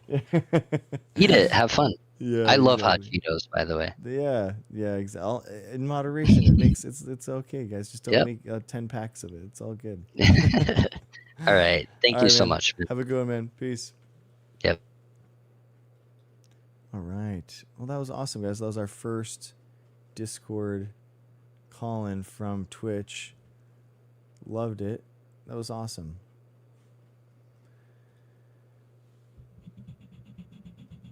Boom. All right, guys. That's a good question, Charity. I don't know. I need to go to bed. I am totally exhausted. That was a really cool conversation. Thank you. Thank you, man. Thank you for Sage on C. I appreciate you for coming up. There you go, guys. Isn't this what is that what would we eat if we picked up all the ground? He says, "Thank you all. Isn't that what cute quality assurance is? Would we eat it if we picked up it off the ground? I'd be for sure put that on Gerber." I think it's the idea is there has to be a certain tolerable amount of like things that we wouldn't want in our foods. So there'd be like there's a certain amount of like rat dookie that's like allowed in food because of it, or like glass shards or something like that. I think that's the idea. Is like it's a small amount, and people with their best intentions are trying to make the QA passable. I mean that is insect parts, and that's another one exactly. So the QA does exactly that, where you're like QAing to make sure that there isn't like too much of that kind of stuff. Yeah, everyone should have healthy food. It shouldn't gatekeep food, guys. We have so much of it. All right, guys. Well, I think that's another one. I'm so happy to do this with you guys. I'm gonna go with the kiddos. We're gonna drive through again. And it's gonna be fun. So stay safe, guys. Don't do anything that you wouldn't want to see video recorded. For real. So, give me cameras everywhere. Have fun. Get your posters out. Mava. Oh my gosh. If you have Mava on your poster, tag me on Instagram. That'd be incredible. That'd be so cool. Everyone's gonna be like, "What are you doing? What's Mava mean?" All right, guys. Ooh, wear inflatable costumes. It's gonna be so hot for that. You're gonna be sweating. All right, guys. Thank you guys so much. Thank you, Twitch. Thank you, YouTube. Thank you, TikTok. Appreciate all of you guys. Real quick, I want to thank you guys for all the gifts, all the likes.